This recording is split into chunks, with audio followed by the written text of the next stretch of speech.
ये कहानी पूरी तरह काल्पनिक है। इसे केवल मनोरंजन के उद्देश्य से एडिट और अनुवादित किया गया है। इसमें दिखाए गए सभी पात्र, स्थान और घटनाएं लेखक की कल्पना का हिस्सा हैं। किसी भी व्यक्ति, समुदाय, संस्था या परंपरा को ठेस पहुंचाना हमारा उद्देश्य नहीं है। और दोस्तों, अगर आप मिथरा पे नए हैं तो वीडियो को लाइक करें, चैनल को सब्सक्राइब करें और हर नई कहानी की अपडेट सबसे पहले पाने के लिए हमारे चैनल से जुड़े रहें। चेतन ठाकुर को गुस्से में निकलते देखकर रोहन गुप्ता ने हल्के से हंसा और विवेक मिश्रा की तरफ मुड़ा। मिश्रा जी, माफ करना, यह अप्रिय दृश्य हो गया। हे, ये तो सामान्य है। ऐसे लोग बहुत देखे हैं। शोर बहुत, असली काबिलियत शून्य। जैसे पिछली कंपनी में थे। विवेक मिश्रा ने कड़वी मुस्कान के साथ कहा। पिछली कंपनी का हाल याद आया। बॉस का बेटा पढ़ाई पूरी करके आया, उससे 2 साल सीखा और फिर उसे किनारे होना पड़ा। बाहर कर दिए जाने के बाद कुछ समय मायूसी रही। लगभग 1 दशक काम किया था। भावनात्मक लगाव न होता ये भी कैसे होता। लेकिन बाहर होते ही एहसास हुआ कि वे एक बाहरी थे। पहले सुनी एक बात सच निकली। कंपनी हमेशा कहती है कि इसे अपना घर समझो, इसकी परवाह करो, इसके लिए लड़ो, मेहनत करो, खुद को समर्पित करो। लेकिन वे लगातार नए लोग तैयार करते हैं ताकि जब चाहें बदल सकें। कितना व्यंग्य। उस पल उन्हें बड़े सरकारी उपक्रमों के कर्मचारियों से जलन हुई। व्यवस्था कठोर है लेकिन लोगों को आसानी से नहीं निकाला जाता। कम से कम एक हद तक निजी उद्यमों से ज्यादा स्थिर है। तो अपने काम से उन्हें पछताने दो, रोहन गुप्ता ने हंसते हुए कहा। रोहन जी की काबिलियत और योजना मुझे मना सके या नहीं, देखना होगा। 3 लाख की सालाना तनख्वाह भी नहीं रोक सकती अगर यकीन न हो, विवेक मिश्रा ने सख्ती से कहा। सच में इस कंपनी के बारे में आशावादी नहीं थे। बात सिर्फ पैसों की नहीं थी। प्रबंधन बहुत युवा था। यह कोई इंटरनेट कंपनी नहीं जो गति, निर्णय और रचनात्मकता पर जोर देती है। इंटरनेट के तेज विकास में कई समस्याएं ढक जाती हैं, लेकिन कपड़े के उद्योग के लिए पूंजी एक पहलू है। प्रबंधन, स्थिति, रणनीति की बहुत ऊंची जरूरत है और अनुभव की मांग और भी ज्यादा। बस पैसों से नहीं होता। ऐसी कई कंपनियां देखी हैं जो शीर्ष ब्रांड बनने की महत्वाकांक्षा से शुरू होती हैं लेकिन अनगिनत ओईएम ठेकेदारों की मिश्रित भीड़ में खो जाती हैं। भले ही बड़ी पूंजी आए, लगातार भारी पूंजी के बिना प्रगति अंततः रुक जाती है। इंटरनेट कंपनी जैसा नहीं जहां एक दफ्तर, सर्वर और सॉफ्टवेयर से काम चल जाता है। कपड़े का ब्रांड, खासकर सीधे बिक्री वाला, हर पहलू में ऊंची जरूरत रखता है। खासकर यह कंपनी अंतर्राष्ट्रीय ब्रांड बनाने की योजना रखती है। उनका मन था कि कह दें, सपने देखते रहो। उचित तर्क के बिना वे इस उतले पानी में नहीं उतरेंगे। रोहन गुप्ता और उनकी मछलियों के साथ जीवित रहने का खेल नहीं खेलेंगे जो उनकी नज़र में पकड़ी और खाई जानी तय थी। हाँ, अच्छा, स्पष्टवादिता पसंद है। कंपनी में पैसों की चिंता मत करो। जैसा तुमने कहा, ऑनलाइन बेचना शुरू करते हैं। अच्छी नींव रखते हैं। नए साल के बाद प्रांत में हर जिले में कम से कम 1 दुकान, हर जिला स्तर के शहर में कम से कम 2 और प्रीफेक्चर स्तर के शहरों में 5। प्रांतीय राजधानी में 10 से ज्यादा दुकानें खुलेंगी। दूसरे प्रांतों की राजधानियां भी पहले बैच में शामिल होंगी। हर राजधानी में 5 दुकानें। अभी मुझे ये चाहिए कि पूरी कंपनी इन दुकानों को संभाले, तालमेल और उत्पाद की समस्याएं सुलझाए। अंत में बेचने के लिए कुछ न हो या घटिया माल बेचें, यह नहीं चाहता, रोहन गुप्ता ने हंसते हुए कहा। विवेक मिश्रा की बातें सुनकर वो और संतुष्ट हुआ। ऐसा प्रबंधक नहीं चाहिए जो खराब तरीके से काम करे और महत्वाकांक्षा न हो, सिर्फ 2 लाख की तनख्वाह के लिए आए। रोहन जी, इसके लिए बहुत पैसे लगेंगे, विवेक मिश्रा ने शक से रोहन गुप्ता को देखते हुए कहा। दूसरे पक्ष की बड़े निवेश की संभावना का एहसास हुआ, लेकिन रकम के बारे में निश्चित नहीं थे। चिंता मत करो, नए साल के बाद 3 करोड़ से कम निवेश नहीं करूंगा। कुछ देर के लिए काफी होगा। कम पड़े तो देखेंगे। टीवी विज्ञापन के लिए जल्दी नहीं है। पहले बैच की दुकानें कम बेशी खुलने के बाद बड़े टीवी चैनलों पर विज्ञापन शुरू करेंगे। पैसे कोई समस्या नहीं, रोहन गुप्ता ने हंसते हुए कहा। दूसरे प्रांतों की राजधानियों में दुकानें दूसरे चरण का हिस्सा थीं। पहले ताकत काफी नहीं थी। इस प्रांत में ललित भाई चीजें संभालते तो बहुत मेहनत और पैसे बचते, लेकिन दूसरे प्रांतों में सामान्य तरीके से भारी निवेश करके दुकानें खोलनी होंगी। पहले बैच के प्रचार नतीजे आने के बाद ही दूसरे बैच का फैसला होगा। आखिरकार एक साथ बहुत ज्यादा दुकानें खोलना बेहद महंगा होगा। उनके अनुमान में पहले बैच योजना के लागत में कई 100 करोड़ या 1 अरब से भी ज्यादा हो सकता था। लेकिन कोई बात नहीं, बस पैसों की बात है। सिस्टम के साथ जो एक बैंकिंग प्रणाली है, पैसे मामूली बात है। बड़े हो जाने पर संपत्ति गिरवी रखकर लोन भी विकल्प है। वित्तपोषण के कई रास्ते हैं। हद हो जाए तो अगली बार सिस्टम की मुद्रा खुलने का इंतजार भी कर सकते हैं। चाहे किस देश की मुद्रा हो, उनके लिए मनी लॉन्ड्रिंग में मदद करने से अच्छी कमाई होगी। अपने देश के बारे में ईमानदार और सीधे रहना बेहतर है।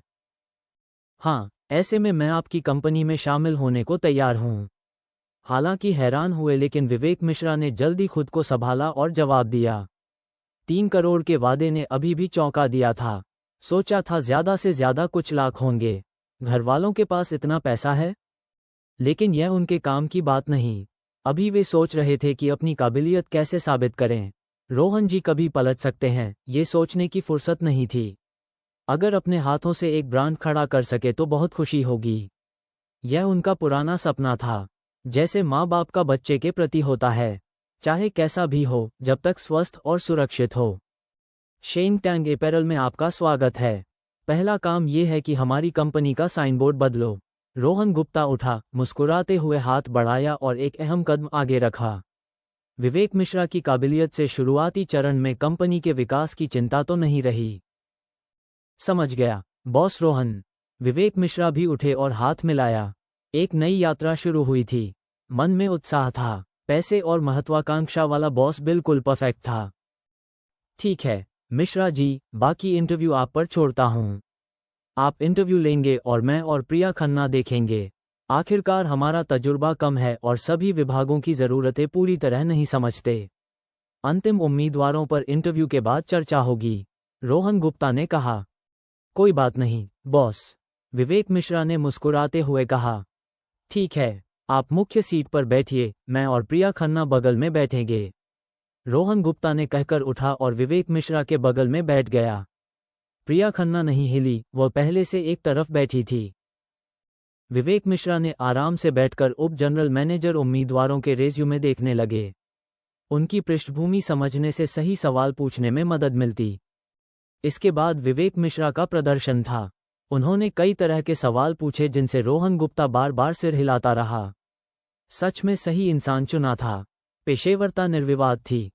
दोपहर भर इंटरव्यू और चर्चा के बाद उप जनरल मैनेजर और विभिन्न विभागों के प्रमुख तय हो गए। प्रिया खन्ना ने जो नहीं चुने उन्हें ग्रुप मैसेज किया। विवेक मिश्रा ने चुने गए हर व्यक्ति को व्यक्तिगत रूप से फोन करके अगले दिन काम पर आने को कहा। अगले हफ्ते मुख्य ध्यान संचालन को सुव्यवस्थित करने और सबका कंपनी से परिचय कराने पर था। साथ ही सभी विभागों में जरूरी कर्मचारियों की व्यवस्था होती रही। रोहन गुप्ता ने राहत की सांस ली। दूसरों के हाथों में काम संभलने से वो वित्तीय समस्याओं पर ध्यान दे सकता था। दोपहर में रोहन गुप्ता ने राकेश पांडे को भी विवेक मिश्रा से मिलाया। शाम को रोहन गुप्ता उनके साथ खाने नहीं रहा।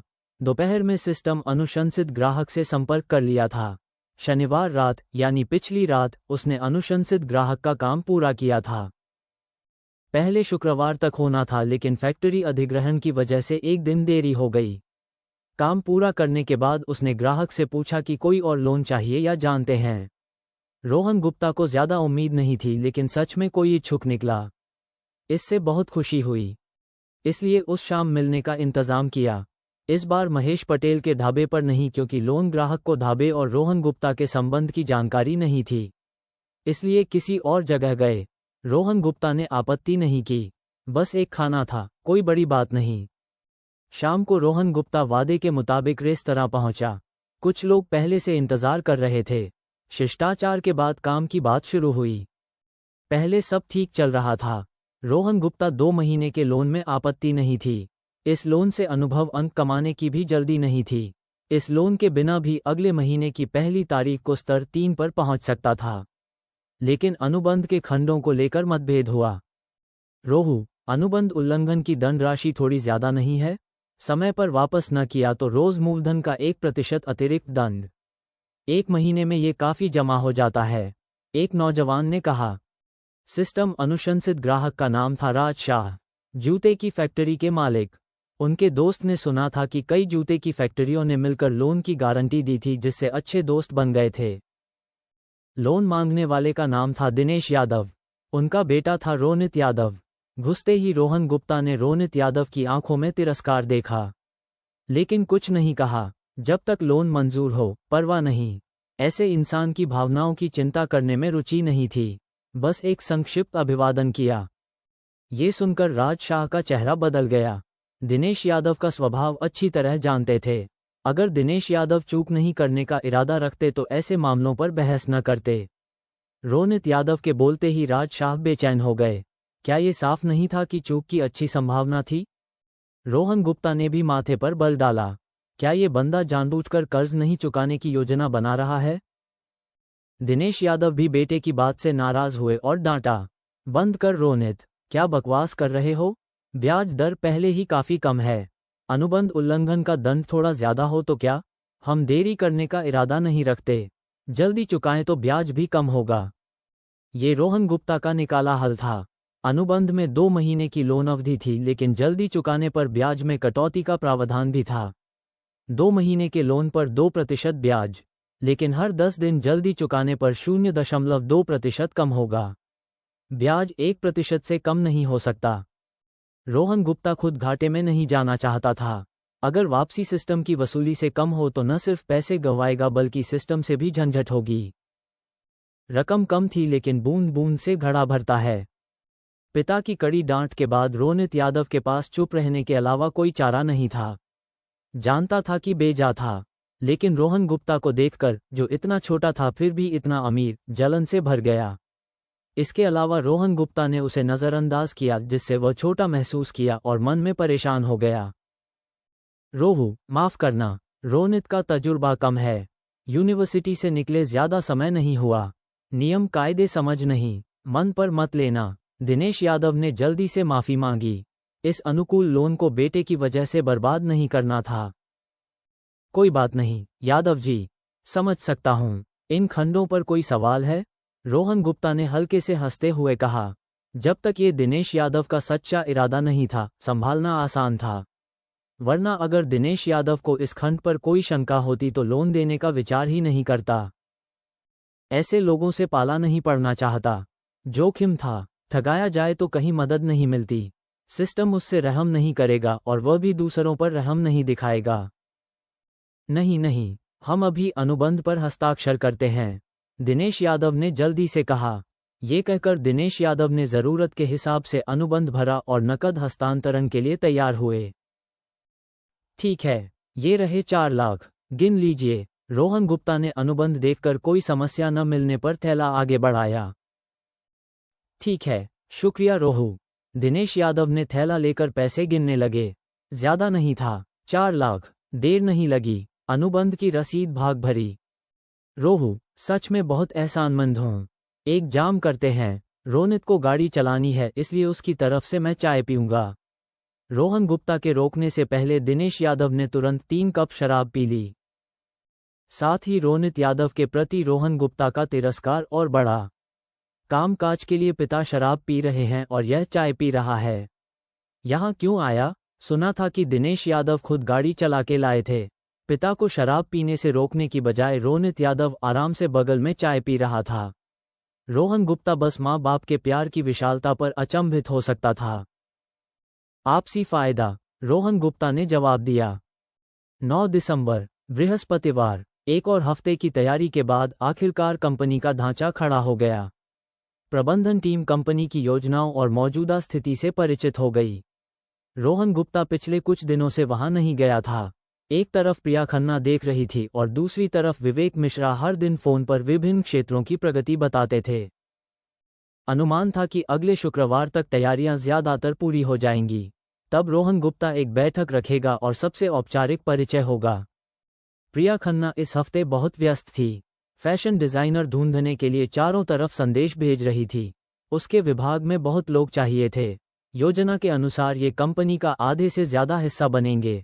समय की कमी और भारी कामकाज की वजह से ज्यादातर पदों के लिए अनुभवी डिजाइनर चाहिए थे। ये स्नातक का मौसम नहीं था और इंटर्नशिप का मौसम भी लगभग खत्म था। जितनी जल्दी हो सके कंपनी को पटरी पर लाने के लिए अभी कम से कम 2 साल के अनुभव वालों को ही रखने का फैसला था। कम अनुभव वालों को अगले साल विस्तार होने पर सोचेंगे। उस वक्त प्रांत की बड़ी यूनिवर्सिटियों से सीधे भर्ती होगी। रोहन गुप्ता भी इन दिनों बेहद व्यस्त था।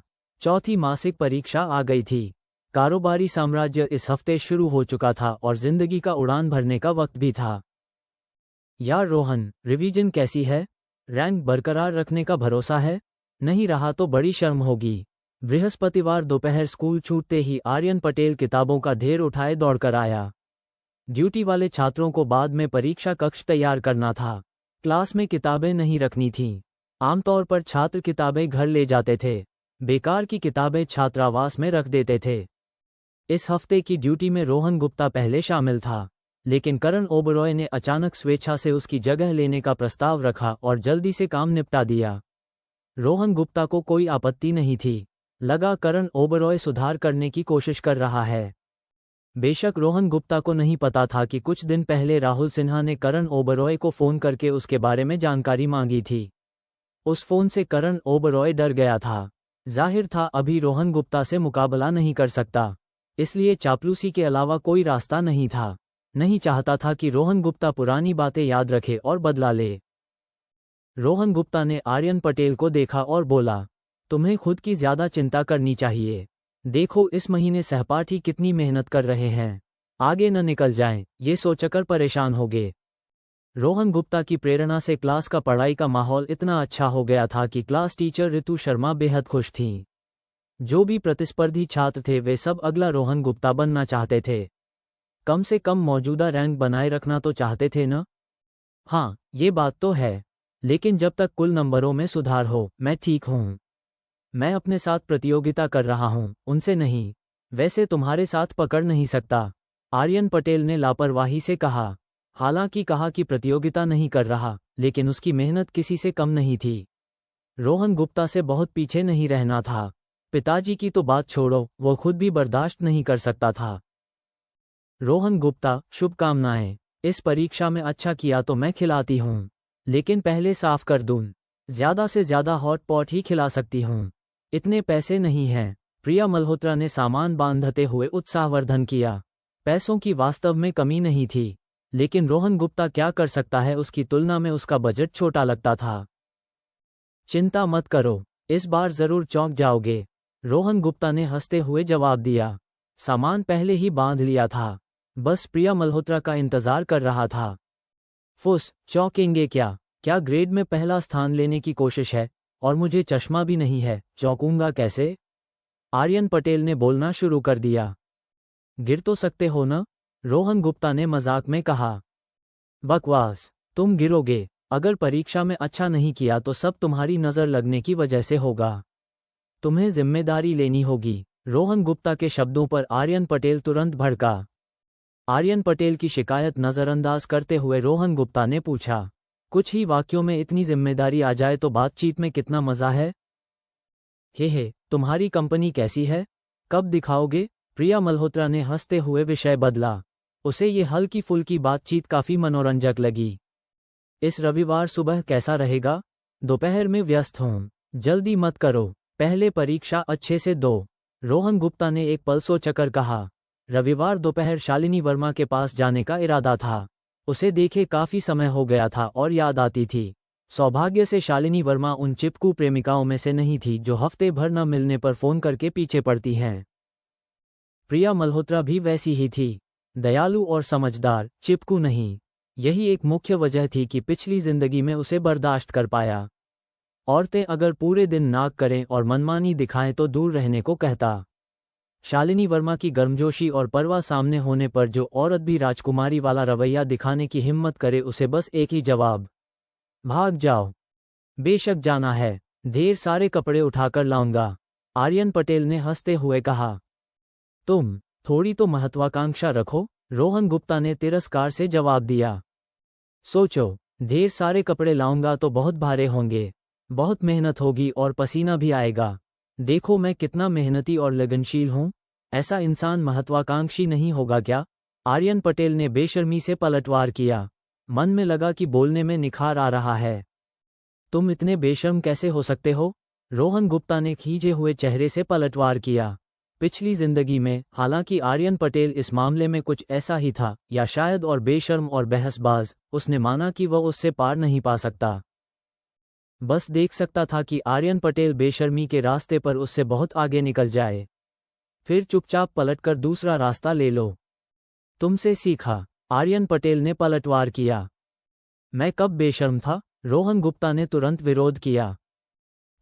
बचपन में तुम्हारे दांत नहीं थे, आर्यन पटेल ने जल्दी से बना लिया। फुस, हा, प्रिया मल्होत्रा इस पर फूटकर हंस पड़ी। तुम्हारी अक्ल कब आई? रोहन गुप्ता ने हंसी और खींच के साथ कहा।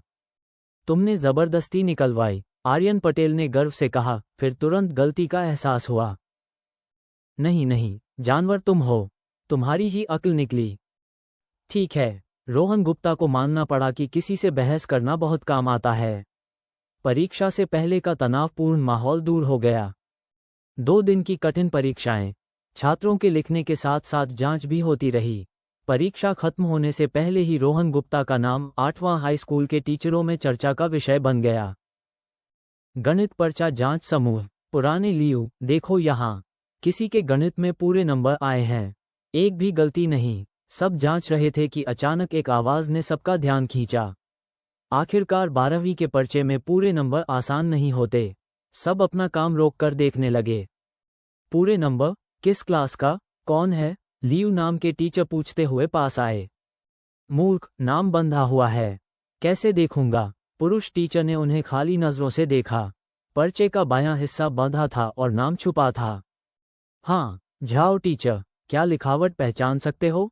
लियू नाम के टीचर ने झेपते हुए कहा। घबराहट में पल भर के लिए ये भूल गए थे। याद नहीं आता, क्यों न सब मिलकर ध्यान से देखें कि कोई गलती है या नहीं। पूरे नंबर हैं, कोई भूल नहीं होनी चाहिए, झाओ टीचर ने सुझाया। 2 बार देख चुके थे लेकिन अभी भी थोड़ा शक था। जरूर, आइए। तब तक कुछ और टीचर भी जमा हो गए थे। ऐसे हालात में ध्यान देना जरूरी था। थोड़ा वक्त देकर पर्चा देखना सार्थक था। 10 मिनट बाद कई गणित के टीचरों ने पर्चे की बारीकी से जांच की। कोई नंबर नहीं काट सकते। सच में नहीं पता ये किस क्लास का है। काश मेरी क्लास का होता, झाओ टीचर ने अफसोस के साथ कहा। सपने देखते रहो, जो क्लासें तुम पढ़ाते हो वे सामान्य क्लासें हैं। उनमें से अभी तक टॉप 10 में कोई नहीं है और फिर भी गणित में पूरे नंबर वाले छात्र की उम्मीद? लियू टीचर ने जवाब दिया। बाकी टीचरों ने कहा कि उन्हें लिखावट नहीं पहचानी। आखिरकार इतने छात्रों के बीच कौन हर छात्र की लिखावट याद रखे? उसी वक्त दफ्तर का दरवाजा खुला। ऋतु शर्मा अंदर आईं। इतने लोगों को झुंड में देखकर उत्सुकता से पूछा, क्या देख रहे हो सब? शर्मा जी वापस आ गईं। देखिए, किसी के पूरे नंबर आए हैं। पिछली कई मासिक परीक्षाओं में गणित में कभी पूरे नंबर नहीं आए। देखिए, लिखावट पहचानते हो, शायद तुम्हारी क्लास का हो। झाओ टीचर ने ऋतु शर्मा को बुलाया। देखती हूँ। ये सुनकर ऋतु शर्मा जल्दी से आए। पर्चा हाथ में लेते ही तुरंत लगा कि लिखावट जानी पहचानी है। पल भर में समझ आया कि किसका है। चौंक कर बोली, अरे, ये रोहन गुप्ता की लिखावट नहीं है? पहचानती हो? लियू टीचर ने शक से पूछा। बाकी टीचरों की भी नज़र ऋतु शर्मा पर पड़ी। बेशक, ये हमारी क्लास का है। तुम सब भी उसे जानते होगे, जिसने पिछली बार कैलकुलस से सवाल हल किया था। ऋतु शर्मा ने धीरे धीरे हैरानी के साथ कहा। सच में उम्मीद नहीं थी कि रोहन गुप्ता ये बड़ा आश्चर्य देगा। गणित में पूरे नंबर बेहद दुर्लभ होते हैं, खासकर 12वीं में। अरे हाँ, कोई आश्चर्य नहीं। वह हल मुझे उच्च गणित की किताब देखकर समझना पड़ा था। लियू टीचर को अचानक समझ आया। बाकी टीचरों को भी एक साथ याद आया। सब उस सवाल के बारे में जानते थे जो रोहन गुप्ता ने हल किया था। पहले लगा था रोहन गुप्ता सिलेबस से बाहर पढ़ रहा था, जो उचित नहीं था। लेकिन अब ऐसा नहीं लगता। ऋतु शर्मा के ऐसे शानदार छात्र को देखकर सबको जलन हुई।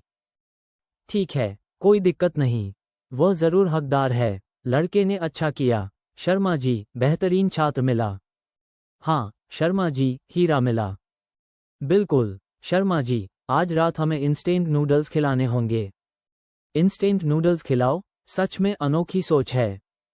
तो क्या, मुझे इंस्टेंट नूडल्स बहुत पसंद हैं। सहकर्मियों को विषय बदलते और गपशप करते देखकर ऋतु शर्मा ने जल्दी से रोका। ठीक है, काम पर वापस जाओ। आज रात सबको खाना खिलाऊंगी। गणित जांच समूह में ज्यादा लोग नहीं थे, ज्यादा खर्च नहीं होगा। इसके अलावा स्कूल का नियम था, विज्ञान मासिक परीक्षा में अंग्रेजी, गणित या हिंदी में से किसी में पूरे नंबर आए तो संबंधित टीचर को 300 और क्लास टीचर को 200 रुपये मिलते। बाकी 3 विषयों में पूरे नंबर पर विषय टीचर को 200 और क्लास टीचर को 100। परीक्षा के कुल नंबर आते ही सोमवार को पैसे मिल जाते। पगार दिन का इंतजार नहीं।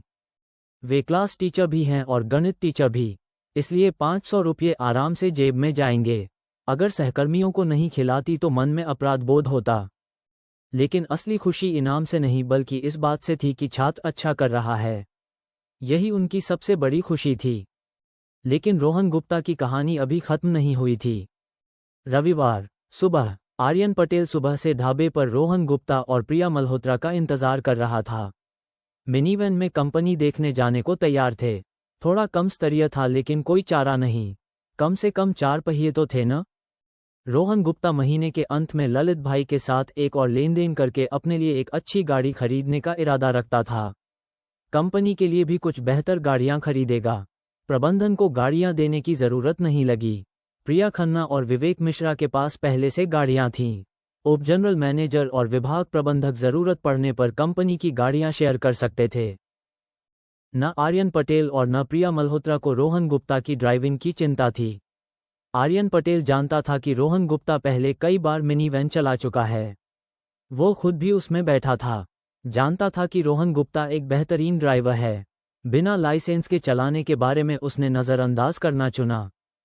प्रिया मल्होत्रा को रोहन गुप्ता पर सहज भरोसा था। उसकी नज़रों में रोहन गुप्ता परफेक्ट था। गाड़ी चलाना जानता है, इसमें हैरानी की क्या बात। आज हफ्ते का अंत था। हालांकि ज्यादातर कर्मचारियों की छुट्टी थी। प्रिया खन्ना, विवेक मिश्रा और कुछ प्रबंधक अभी भी काम कर रहे थे। काम के दीवाने थे। तय योजना को पूरा करने का जोश था। कंपनी नई थी इसलिए अच्छा प्रदर्शन करना जरूरी था। रोज 8 घंटे काम करना बनाम 14 घंटे काम करना, यही 3000 और 10,000 कमाने का बुनियादी फर्क है। बॉस रोहन आ गए। पुराने गेट हाउस गार्ड ने अभिवादन किया। रोहन गुप्ता की मांग पर कंपनी ने अब कुल 10 सुरक्षा गार्ड रखे थे। सब सेवानिवृत्त फौजी थे। गुणवत्ता और अनुशासन काफी विश्वसनीय था। तनख्वाह भले ही ज्यादा थी लेकिन कम से कम कोई गड़बड़ी नहीं होगी। कुछ हुआ तो संभाल सकते थे। प्रवेश द्वार पर अब 2 ड्यूटी पर थे, बुजुर्ग और एक नया गार्ड। रोहन गुप्ता को बुजुर्ग की स्थिति पता थी। नाम था वू की। पत्नी कई साल पहले गुजर गई थी। 2 नालायक बच्चे देखभाल नहीं करते, न पेंशन न कुछ। गुजारे के लिए यह नौकरी ली थी। उम्र होने पर भी रोहन गुप्ता का उन्हें निकालने का कोई इरादा नहीं था। बस उन्हें दरवाज़ा देखने दिया और निगरानी कक्ष दफ्तर की इमारत में ले जाया गया। मुख्य गेट पहले हाथ से धकेलने वाला लोहे का दरवाज़ा था। रोहन गुप्ता की मांग पर इसे बिजली से चलने वाले खिसकने वाले गेट में बदल दिया। कल ही पूरा हुआ था और काफ़ी उच्च स्तरीय दिख रहा था। हाँ, वो चाचा, मेहनत कर रहे हो। रोहन गुप्ता ने गाड़ी की खिड़की नीचे करके मुस्कुराते हुए कहा। कोई बात नहीं, शुक्रगुजार हूं कि इस बूढ़ी हड्डी को यहाँ रखा। वू की ने जल्दी से हाथ हिलाते हुए कहा। रोहन गुप्ता मिनीवैन में आए तो क्या, आमतौर पर कोई टूटी तिपहिया में आए तो गरीब समझकर नज़रअंदाज करते, लेकिन रोहन गुप्ता टूटी तिपहिया में आए तो यही मान सकते थे कि कम प्रोफाइल रख रहे हैं और उनके संयम की तारीफ करते। आधुनिक समाज में लोगों की एक दूसरे के बारे में धारणा सच में हैरान करती है। नहीं, जब तक मन हो यहाँ काम कर सकते हो, रोहन गुप्ता ने मुस्कुराते हुए जवाब दिया। शुक्रिया, बॉस रोहन। चेन हान, आओ बॉस रोहन से मिलो। ये हमारे बॉस हैं। वू की ने कृतज्ञता जताई और पास के युवा गार्ड चेन हान का परिचय कराया।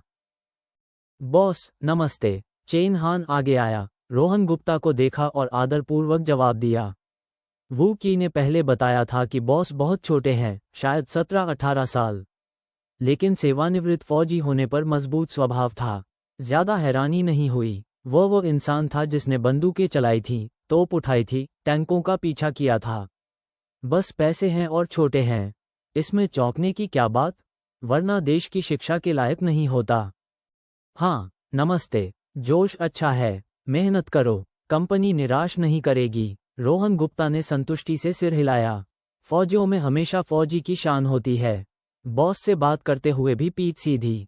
इससे बहुत संतुष्ट था। ऐसे सुरक्षा गार्ड चाहिए जो कंपनी की संपत्ति की रक्षा करें, हाँ में हाँ मिलाने वाले नहीं। शुक्रिया बॉस रोहन। चेन हान पहले की तरह गंभीर था। एक छोटे बच्चे की तारीफ से उसे ज्यादा उत्साह नहीं होता। वह ताकत की कद्र करने वाला था। हाँ, पहले जाता हूँ, रोहन गुप्ता ने हल्के से हंसते हुए कहा। इस वक्त प्रिया खन्ना यहाँ नहीं थी। वो खुद राजधानी शहर गई थी लोगों को भर्ती करने। बहुत व्यस्त थी। सिर्फ विवेक मिश्रा और बाकी प्रबंधक थे। ढिलाई नहीं थी। दस्तावेज व्यवस्थित कर रहे थे, सिस्टम बेहतर बना रहे थे और भर्ती जारी थी। खासकर फैक्ट्री का कार्यभार संभालते हुए विवेक मिश्रा हर दिन वहां दौड़ते थे। बड़ी कपड़े की फैक्ट्री में उप जनरल मैनेजर के तजुर्बे और कंपनी की तंग समय सीमा को देखते हुए विवेक मिश्रा ने राकेश पांडे को कई सुझाव दिए। राकेश पांडे पर काफी दबाव पड़ा। मन में शिकायत थी लेकिन माने। आखिरकार वे भी चाहते थे कि फैक्ट्री बड़ी और बेहतर हो। रोहन गुप्ता ने आर्यन पटेल और प्रिया मल्होत्रा को कंपनी दिखाई, खासकर अपने दफ्तर का कंप्यूटर। पिछले हफ्ते से इंटरनेट था इसलिए आर्यन पटेल ने खुशी से उस पर खेला और निकलने का मन नहीं हुआ। सौभाग्य से कोई गेम इंस्टॉल नहीं था। कंपनी की इंटरनेट सुरक्षा के लिए रोहन गुप्ता ने आर्यन पटेल को बड़े ऑनलाइन गेम डाउनलोड करने से रोका, वरना आर्यन पटेल पूरे दिन खेलने और अक्सर आने की योजना बना लेता। अंत में आर्यन पटेल को हार मानकर ब्राउज़र गेम खेलने पड़े। प्रिया मल्होत्रा ने बैठकर एक किताब पढ़ी। पिछले मालिक ने बहुत किताबें खरीदी थीं जो अलमारी में रखी थीं।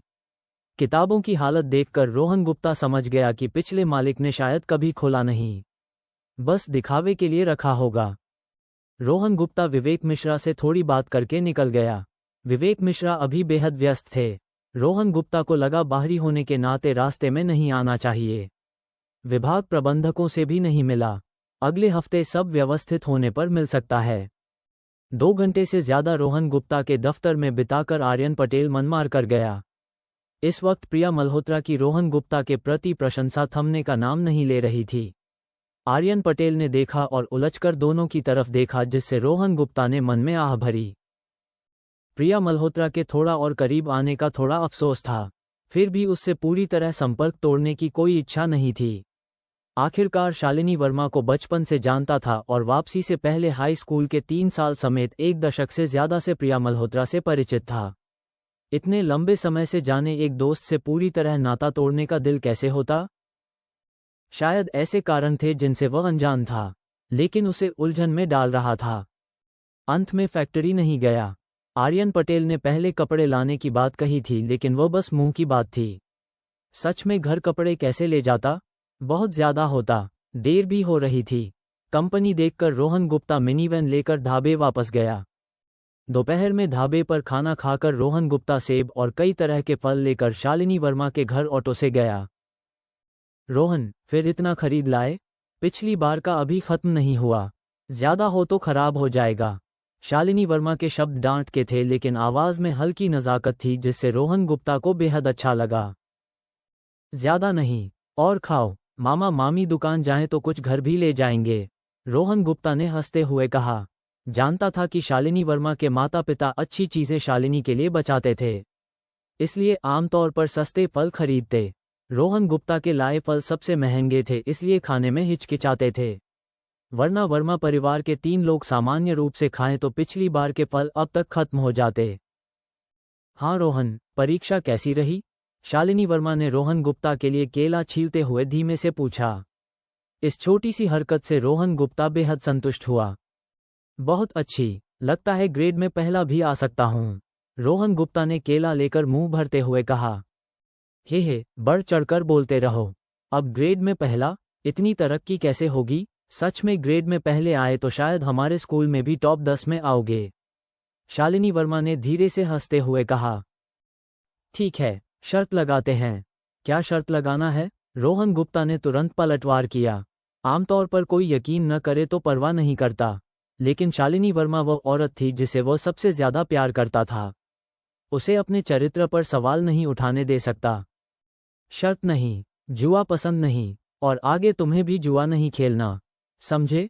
शालिनी वर्मा ने सख्ती से कहा। उनके घर में जुए की कोई परंपरा नहीं थी। त्योहारों पर भी माता पिता बस देखते थे, भाग नहीं लेते। यह नाना का नियम था। पर नाना ने एक बार जुए में कर्ज न चुका पाने पर उंगलियां गंवाई थीं। तब से जुआ छोड़ दिया और वंशजों को सख्त मना किया, अगर कोई करे तो कड़ी पारिवारिक सजा।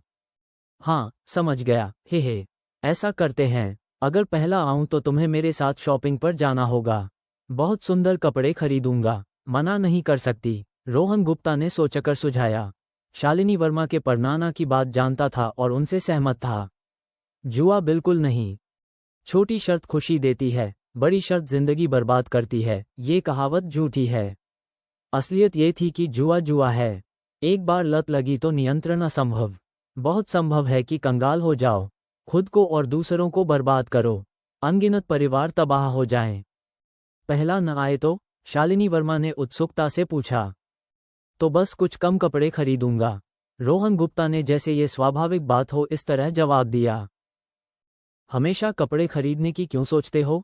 मेरे पास काफी कपड़े हैं, पिछली बार के खरीदे भी ज्यादा नहीं पहने, शालिनी वर्मा ने धीमे से कहा।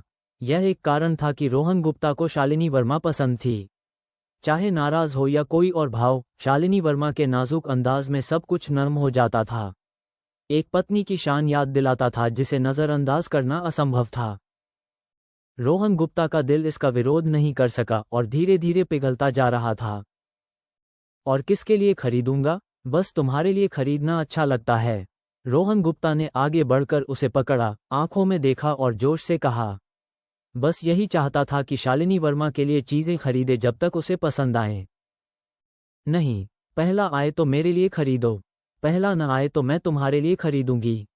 ठीक है, शालिनी वर्मा ने शर्माते हुए, जो बहुत कम होता था, प्रस्ताव ठुकराया। लेकिन मन में खुशी से भरी थी, प्रेमी का स्नेह महसूस हुआ था। ठीक है, ये तय रहा। रोहन गुप्ता ने थोड़ा सोचकर माना। खुद पर भरोसा था, पहला स्थान निश्चित रूप से उसका था और उसके लिए कपड़े खरीदने का मन बना लिया था। दोनों दोपहर में बाहर नहीं गए, साथ में टीवी देखी, कोई होमवर्क नहीं था। ये दुर्लभ छुट्टी साथ बिताई, लिपट कर। रोहन गुप्ता ने शालिनी वर्मा की मुलायम कमर थाम रखी थी, उसके कंधे पर सिर टिकाया, उसकी खुशबू महसूस की, उसकी दिल की धड़कन सुनी, बेहद सुकून भरा था। उस दोपहर टीवी पर क्या आया, रोहन गुप्ता को कोई याद नहीं। उस शाम रोहन गुप्ता सब्जियां ले आया। शालिनी वर्मा ने भरपूर खाना बनाया। काफी देर रुकने के बाद मामा के घर वापस आया। ये सुनकर कि शालिनी वर्मा के यहाँ गया था, रिया शर्मा बड़ी बहन ने जोरदार डांट लगाए। साथ क्यों नहीं ले गया? आखिरकार रोहन गुप्ता को 100 रुपये देकर रिया शर्मा का नकली गुस्सा शांत करना पड़ा। रविवार दोपहर। क्या रोहन गुप्ता पूरे ग्रेड में पहला आया? मजाक तो नहीं कर रहे, ग्रुप लीडर? पूरी क्लास की कुल नंबर सूची हाथ में लेकर रितु शर्मा ने हैरानी से कहा। पहले से पता था कि रोहन गुप्ता के गणित में पूरे नंबर आए, लेकिन सोचा था इस दौरान बस गणित पर जोर दे रहा था, बाकी विषय शायद पीछे रह गए। पिछले प्रदर्शन के हिसाब से भी रहा तो ज्यादा तरक्की नहीं होती, लेकिन इस नंबर सूची ने सब अनुमान तोड़ दिए। क्या देखा? हिंदी 128, गणित 150, अंग्रेजी 149, भौतिकी 112, रसायन शास्त्र 96, जीव विज्ञान 80। कुल नंबर 715। दूसरे स्थान से पूरे 16 नंबर ज्यादा। दूसरा स्थान क्लास 7 के अक्षय शर्मा का था, 699 नंबर। ये तो बस अकल्पनीय था। ये डार्क हॉर्स बहुत ज्यादा अंधेरा था, काला चमक रहा था, बैंगनी आभा के साथ। बेशक सच है, काले और सफेद में लिखा है। पहले स्थान के सब पर्चे जांचे गए, कोई गलती नहीं हो सकती। ग्रुप लीडर हंसी। पहली बार नंबर सूची मिलने पर वे भी रितु शर्मा जितनी हैरान हुई थीं। एक छात्र 2 बार में 100 से ज्यादा रैंक से पहले स्थान पर। ये तो किसी चमत्कार की कहानी जैसा था। और नकल? हा, रोहन गुप्ता किसकी नकल करता? ये बहुत अविश्वसनीय है। पिछली बार बस 10वां था। रितु शर्मा अभी भी हैरानी से नहीं उबरी थीं। खुश होना चाहिए, 10वें से पहले पर जाना मुश्किल जरूर है लेकिन नामुमकिन नहीं। यह एक अच्छा पौधा है, आगे ध्यान देना होगा, ग्रुप लीडर ने हंसते हुए कहा। जी ग्रुप लीडर, समझ गई। रितु शर्मा वास्तविकता में वापस आई और जवाब दिया। ग्रुप लीडर के याद दिलाए बिना भी जानती थी कि रोहन गुप्ता ऐसे ही जारी रहा तो बोर्ड परीक्षा में अभी 6 महीने बाकी हैं। तब तक प्रांत में टॉपर होना नामुमकिन नहीं। राष्ट्रीय टॉपर तो शायद न हो, लेकिन राष्ट्रीय पर्चे में उम्मीद थी। अक्षय शर्मा के बारे में, वह सालों से ग्रेड में शीर्ष पर थे, लेकिन जाहिर तौर पर ऊर्जा खत्म हो रही थी। रोहन गुप्ता की तरह नहीं जो ऊंचा उड़ा और अक्षय शर्मा से काफी आगे निकल गया। इस स्तर पर 16 नंबर का फर्क एक न टूटने वाली खाई जैसा था। जब तक रोहन गुप्ता मस्ती में न लगे, अक्षय शर्मा के पास आगे निकलने का मौका नहीं था। अपनी क्लास से ऐसी प्रतिभा उभरने पर ऋतु शर्मा की भावनाएं समझ आती थीं। लॉटरी लगने जैसी खुशी थी। अगर रोहन गुप्ता प्रांत का टॉपर बना तो शिक्षण करियर में ये बड़ा सम्मान होगा। अच्छा, रिवाज के हिसाब से मासिक परीक्षा में पहले स्थान पर 500 रुपये का इनाम मिलेगा। कल स्कूल शुरू होते ही स्कूल के वित्त विभाग से ले लेना। अपना इनाम भी याद से लेना, ग्रुप लीडर ने हंसते हुए कहा। जी ठीक है ग्रुप लीडर, ऋतु शर्मा ने उत्साह से कहा। गणित के 500 और जीव विज्ञान में पूरे नंबर के 100। साथ में ग्रेड में पहले स्थान के छात्र की क्लास टीचर होने के 500। कुल 1100। ये काफी बड़ी रकम थी। पूरे परिवार का 2 महीने का खर्च निकल जाए। ठीक है, जाओ, ग्रुप लीडर ने हंसते हुए कहा। उस रात ऋतु शर्मा को नींद नहीं आई। रोहन गुप्ता के घर तुरंत फोन करके खुशखबरी सुनाना चाहती थीं, लेकिन यह आवेग रोका। खुद क्लास टीचर होने पर सिर्फ इसके लिए फोन करना ठीक नहीं लगता। सोमवार सुबह की स्वाध्याय नंबर सूची लेकर क्लास में आते वक्त ऋतु शर्मा बेहद खुश थीं। मुस्कान रोक नहीं पा रही थीं, हवा में उड़ रही थीं। परीक्षा के पर्चे और शिक्षण योजनाएं मंच पर रखी, ऊपर देखा और चारों तरफ नजर दौड़ाई। छात्रों के उत्सुक चेहरे देखकर, खासकर रोहन गुप्ता का, मुस्कान और चमकीली हो गई। बाकी उत्सुक छात्रों के बीच रोहन गुप्ता का उदासीन भाव अलग था। लेकिन पता नहीं क्यों, ऋतु शर्मा को इस पल वो बहुत प्यारा लगा। क्लास में आते ही ऋतु शर्मा की न रुकने वाली मुस्कान देखकर छात्रों को एहसास हुआ कि परीक्षा में जरूर अच्छा किया होगा। और उत्सुकता बढ़ी। अपनी मेहनत के नतीजे का सामना करते हुए सब बहुत नर्वस थे। मानना होगा कि कल दोपहर नंबर सूची मिलने पर बहुत उत्साहित हुई। तुम सबने बहुत चौंकाया। पिछले महीने की मेहनत का फल मिला। कई ने बड़ी तरक्की की है, लेकिन एक की तरक्की ने पूरे स्कूल के टीचरों और नेतृत्व को प्रेरित किया। अभी नहीं बताऊंगी कौन है, नंबर सुनाते वक्त पता चलेगा। ठीक है, अब सबसे प्रतीक्षित हिस्से पर आते हैं। ऋतु शर्मा ने बात खत्म करके कुल नंबर सूची निकाली। सूची में पहले नाम और नंबर देखकर उत्साह नहीं रुका। एक गहरी सांस ली और पढ़ा। पहला स्थान रोहन गुप्ता, कुल नंबर 715, ग्रेड में पहला। सुनाने के बाद रुक गईं। लगा छात्रों को ये खबर पचाने में थोड़ा वक्त लगेगा। ये सुनकर छात्र कमोबेश हक्के बक्के हो गए। अक्षय शर्मा जो सोच रहे थे कि क्लास में पहले आएंगे, उनके चेहरे पर मुस्कान जम गई। क्लास में पहला वे नहीं बल्कि रोहन गुप्ता? यह कोई मजाक था क्या? और ग्रेड में भी पहला, 715 नंबर के साथ? क्या वे सपना देख रहे थे? अक्षय शर्मा ने खुद को चुटकी काटी। दर्द ने बताया ये सपना नहीं था। मन भारी था। इतने समय क्लास में पहले रहे थे। ये तख्तापलट स्वीकार नहीं हो रहा था। बाकी क्लास का हाल भी कुछ बेहतर नहीं था। रोहन गुप्ता ग्रेड में पहला? भगवान, यह मजाक होना चाहिए। क्या नकल की? तुम नकल करके दिखाओ। पहला स्थान किसके जवाब देखोगे? जल्दी मुझे चुटकी काटो। क्या सपना देख रहा हूँ? 715 नंबर, यह कोई इंसान के नंबर हैं? क्लास 7 के अक्षय शर्मा का दिल टूट गया होगा। हाँ, बिल्कुल ऐसे ही घमंड करते थे। हमेशा बास्केटबॉल कोर्ट घेरे रहते थे। इस बार सही मिला। थक थक थक, ऋतु शर्मा ने मेज पर कुछ बार थपथपाया ताकि चर्चाएं शांत हों। ठीक है, सब शांत। चलो सब मिलकर रोहन गुप्ता को ग्रेड में पहला आने पर बधाई दें। उम्मीद है वह ऐसा ही करता रहेगा और सब उससे सीखें। बोलकर ऋतु शर्मा ने पहले तालियां बजाईं। इस बार लंबे भाषण से ध्यान नहीं भटकाया। पिछली बार इतना बोला कि तालियां भूल गई थीं और बाद में याद आया था, जिससे थोड़ी शर्मिंदगी हुई थी। ठीक है, नंबर जारी रखते हैं।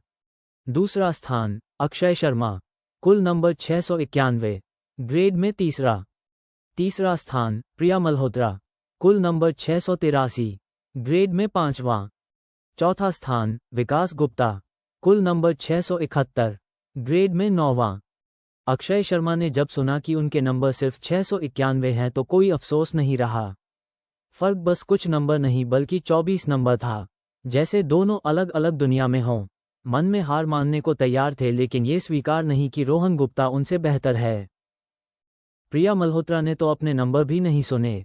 मन में बस एक ही ख्याल था, रोहन गुप्ता के 715 नंबर, ग्रेड में पहला। आर्यन पटेल का भी यही हाल था। रोहन गुप्ता के नंबर से हैरान था। भूत जैसी नजरों से रोहन गुप्ता को देख रहा था। आखिरकार सुबह की स्वाध्याय सबके अलग अलग ख्यालों के साथ खत्म हुई, लेकिन असर अभी भी जारी था। यार रोहन, क्या तुम रोहन हो? सुबह की स्वाध्याय खत्म होते ही आर्यन पटेल अविश्वास भरे चेहरे के साथ आया। अभी भी इस भारी नतीजे के सदमे से नहीं उबरा था। बकवास, अगर मैं नहीं तो कौन है? रोहन गुप्ता ने हंसते हुए डांटा। आर्यन पटेल हमेशा से झंझट खड़ा करने वाला था लेकिन यह अच्छी बात थी। जिंदगी में ऐसे दोस्त जरूरी हैं जो मजेदार माहौल बनाएं। तो इतने नंबर कैसे आए? 1-2 रैंक ऊपर जाते तो मान लेता, लेकिन सीधे पहले स्थान पर? नहीं मानता। परवाह नहीं, पुराना रोहन वापस करो। आर्यन पटेल ने फिर बोलना शुरू किया और हाथ से रोहन गुप्ता को हिलाया भी। भगवान, एक बड़ा आदमी रो रहा है। रोहन गुप्ता ने उसे धकेला। तुम साले, पुराना कैसे दूं? क्या दोबारा परीक्षा दूं? रोहन गुप्ता को कुछ नहीं सूझा। तो फिर कोई बात नहीं, मेरी मानसिक तकलीफ का मुआवजा चाहिए। आर्यन पटेल ने मनमानी करना शुरू किया। जाओ यहां से। रोहन गुप्ता ने सीधे सिर झुकाकर पढ़ना शुरू कर दिया। नजरअंदाज किया। हर हालत को अपने फायदे में करने की कला के साथ रोहन गुप्ता को सच में लगा कि उससे जीत नहीं सकता। उसकी बेशर्मी पर बस दांतों तले उंगली दबा सकता था। रोहन गुप्ता सच में जबरदस्त हो। प्रिया मल्होत्रा ने चमकीली मुस्कान के साथ देखा। मुस्कान सच में बहुत खुश थी। रोहन गुप्ता को पता था ये लड़की उसकी तरफ और गहरी खींच रही है। सिर दर्द दे रहा है। हाँ, बेशक।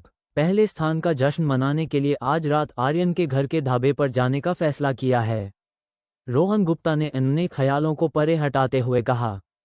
मुफ्त का खाना क्यों? उल्टा हमें खिलाओ। आर्यन पटेल ने तुरंत नकली नाराजगी दिखाई।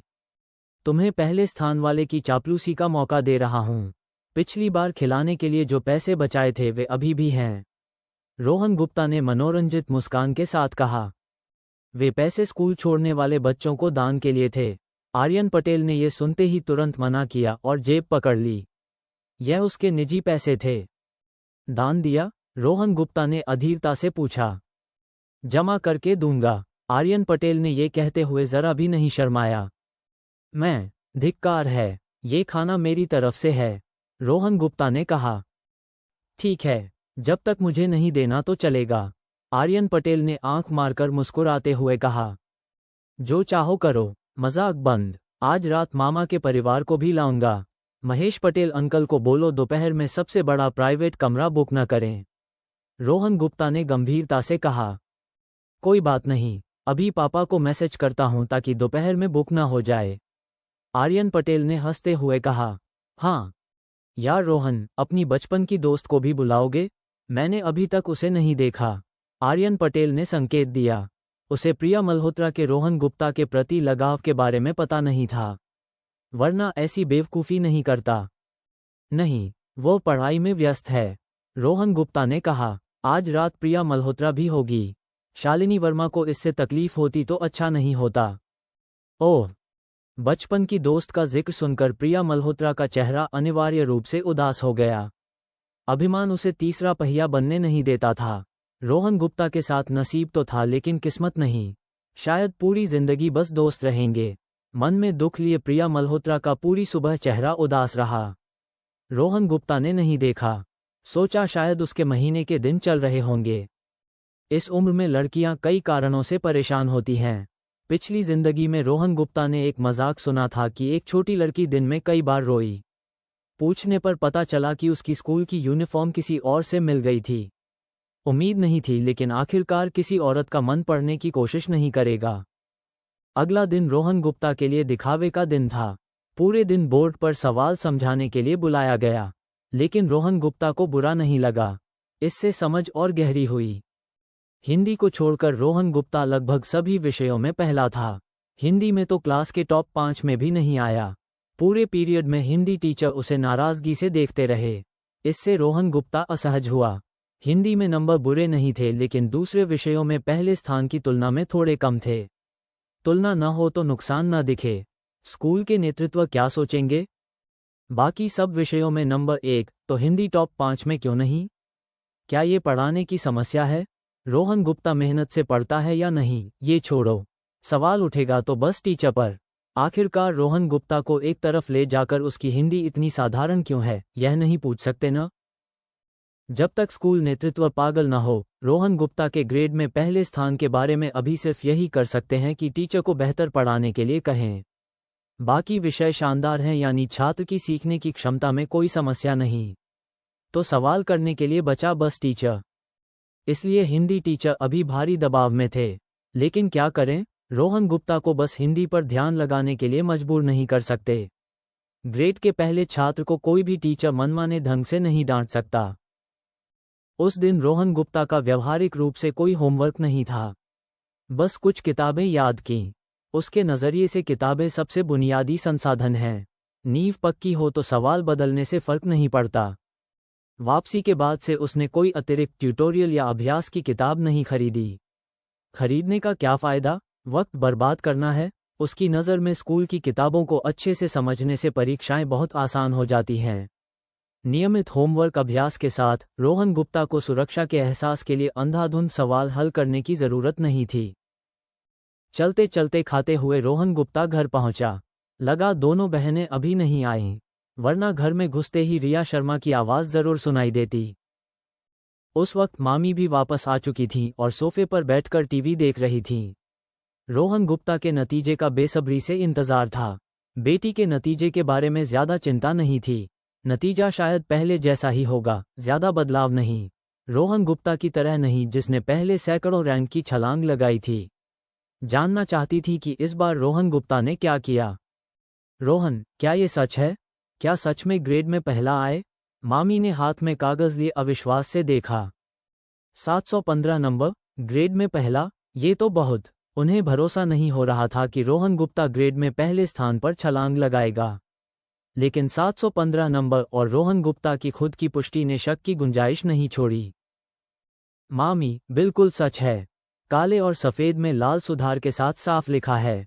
आपसे झूठ क्यों बोलूंगा? रोहन गुप्ता ने कड़वी मुस्कान के साथ कहा। पूरे दिन कई लोगों की हैरानी से थोड़ा थका हुआ था। खुद को श्रेष्ठ बिल्कुल नहीं लग रहा था। हालांकि पहले स्थान पर आने के बाद अगली बार लोग इतने हैरान नहीं होंगे। राहत मिली, लेकिन लगा कि ये दिन, जिसमें ज़ाहिरन कुछ नहीं हुआ, सामान्य स्कूल के दिन से ज़्यादा थका देने वाला था। मानसिक रूप से थका हुआ था। रोहन, बहुत खुशी है। तुम्हारी माँ को फ़ोन करके ये खुशखबरी देनी होगी। उन्हें भी खुश होना चाहिए। मामी तुरंत उत्साह से उठीं। हर मासिक परीक्षा के बाद वे रोहन गुप्ता के माँ बाप को फ़ोन करती थीं। पिछली बार 10वें स्थान पर बहुत खुश हुए थे। इस बार सीधे पहले स्थान पर छलांग। ऐसे ही जारी रहा तो आईआईटी या दिल्ली यूनिवर्सिटी में दाखिला मुश्किल नहीं। ये कहकर मामी बेडरूम में चली गईं। उनके पास मोबाइल नहीं था। वे पैसे बचाती थीं और ज़्यादा इस्तेमाल नहीं करती थीं। स्कूल के दफ्तर में फ़ोन था, इसलिए कभी खरीदा नहीं। मामा संजय शर्मा ने काम की वजह से मोबाइल खरीदा था। वैसे भी कुछ वापस मिल जाता था। मामी को फ़ोन करते देखकर रोहन गुप्ता सीधे कमरे में चला गया। अंदाज़ा था कि यह फ़ोन 10 मिनट में ख़त्म नहीं होगा। परीक्षा से कुछ दिन पहले माँ बाप से बात हो चुकी थी। इसमें शामिल होने की ज़रूरत नहीं थी। उम्मीद के मुताबिक 10 मिनट से ज़्यादा बाद मामी ने फ़ोन ख़त्म किया और खुशी से रोहन गुप्ता के कमरे में आकर बोलीं, रोहन, तुम्हारी माँ ने इस महीने 100 रुपये अतिरिक्त जेब खर्च के लिए दिए हैं। कहा कि ऐसे ही करते रहो वरना पिताजी खुद आकर पीटेंगे। हे। हाँ, ज़्यादा जेब खर्च की ज़रूरत नहीं। परीक्षा में पहला आने पर 500 रुपये का इनाम मिला। मेरे लिए काफ़ी है। रोहन गुप्ता ने मुस्कुराते हुए कहा। पिटाई के बारे में? हे, माँ पिताजी को कभी नहीं पीटने देती। पिताजी हिम्मत करें तो माँ ज़रूर पिताजी को पीटेंगी। नहीं पता था। तुम्हारी माँ को भी नहीं बताया। लेकिन दिया है तो रख लो। शालिनी के यहाँ जाते वक्त काम आएगा। ज़्यादा चीज़ें खरीदना, कम पड़े तो मामी से मांगना, लेकिन माँ को कभी मत बताना। मामी ने थोड़ा सोचकर कहा। रोहन गुप्ता को अपने बेटे की तरह मानती थीं। पैसों का हिसाब बहुत सख्ती से करना जरूरी नहीं लगा। रोहन गुप्ता ने सुनकर और मना नहीं किया, लेकिन मन में कृतज्ञता से भर गया। मामी को अभी भी नहीं पता था कि ढाबे में उसकी हिस्सेदारी है। रोहन गुप्ता ने रोका और कुछ नहीं बोला। नए साल पर ठीक से माफ़ी मांगनी होगी। ऐसे प्यारे परिवार के सामने रोहन गुप्ता को बहुत खुशनसीब लगा। माँ, भाई से क्या बात हो रही थी? उसी वक्त मुख्य दरवाज़ा खुला और रिया शर्मा वापस आए। पीछे पीछे छोटी बहन निया शर्मा। दोनों के हाथों में बहुत सारा खाना था। लगता था परीक्षा अच्छी गई, वरना इस वक्त रिया शर्मा इतना खर्च करने की हिम्मत नहीं करती। रिया, यह क्या खरीद लाई? पैसे बर्बाद कर रही हो। बस खाना पीना सूझता है। इस बार नंबर अच्छे नहीं आए तो देखूंगी। मामी ने रिया शर्मा को खाना लाते देखते ही लेक्चर देना शुरू किया। ओह प्यारी माँ, इतने नाम क्यों बदलती रहती हो? रिया, रिया, रिया, रिया, बड़ी, बेटी, लड़की, छोटी रिया। एक नाम पर नहीं टिक सकती? रिया शर्मा ने मुंह बनाते हुए नाराजगी दिखाई। तुम मेरी बेटी हो, जो चाहूं बुलाऊं, कोई आपत्ति? ध्यान भटकाने की कोशिश मत करो। बताओ इस बार कैसा किया? मामी ने हंसते हुए जवाब दिया। कभी कभी उन्हें खुद भी लगता था कि जो मन में आया वो बोल देती हैं। रिया शर्मा ने कई बार शिकायत की थी, लेकिन कभी कभी बिना सोचे निकल जाता था। बेशक अच्छा किया। तुम्हारी होशियार बेटी कैसे बुरा करेगी? रिया शर्मा ने शेखी मारते हुए कहा। पर्चे लाओ, देखते हैं। रैंक गिरी तो देखना, इस महीने जेब खर्च भूल जाना। मामी ने सीधे धमकी दी। लो, सौभाग्य से गुम नहीं हुए वरना डर से मर जाती। रिया शर्मा ने शिकायत करते हुए बैग खोलकर पर्चे निकाले। मामी की जांच पास करने के लिए रोहन गुप्ता की तरह सब पर्चे रोल करके रखे थे। हाँ ठीक है, ग्रेड में कितनी रैंक है? मामी ने पर्चे देखे, कुल नंबर जोड़े और फिर सिर हिलाया। 19वां। रिया शर्मा सोफे पर बैठकर सेब खाने लगी। निया शर्मा वापस अपने कमरे में चली गई। बस ठीक है, अभी मेहनत करनी होगी। मामी ने पर्चे बंद करके वापस दिए। बस ठीक है माँ, अपनी बेटी के साथ इतनी सख्ती करना अच्छा है? रिया शर्मा ने पर्चे लेते हुए नाराजगी दिखाई। सख्ती नहीं कर रही, देखो अपने भाई को, इस बार ग्रेड में पहला आया। मामी ने तुरंत रोहन गुप्ता की तरफ रुख किया। पहला? मजाक तो नहीं? रिया शर्मा ने हैरानी से कहा। निया शर्मा ने भी दरवाजे से सिर निकालकर दरवाजे से टिककर उत्सुकता से मामी को देखा। उसका चेहरा इतना प्यारा था कि रिया शर्मा को बहुत अच्छा लगा। पागल लड़की, क्यों झूठ बोलूंगी? अपने भाई से सीखो, मामी ने हंसते हुए डांटा। ये सुनकर रिया शर्मा तुरंत रोहन गुप्ता के कमरे में दौड़ी और कुछ देर उत्सुकता से देखकर पूछा, भाई, क्या तुम सच में मेरे भाई हो? नहीं, रोहन गुप्ता ने मुंह बनाते हुए जवाब दिया। माँ, उसने कहा, वह मेरा भाई नहीं है। रिया शर्मा ने यह सुनते ही तुरंत बाहर दौड़कर कहा। ऐसी मनोरंजक बहन होना सच में जबरदस्त है।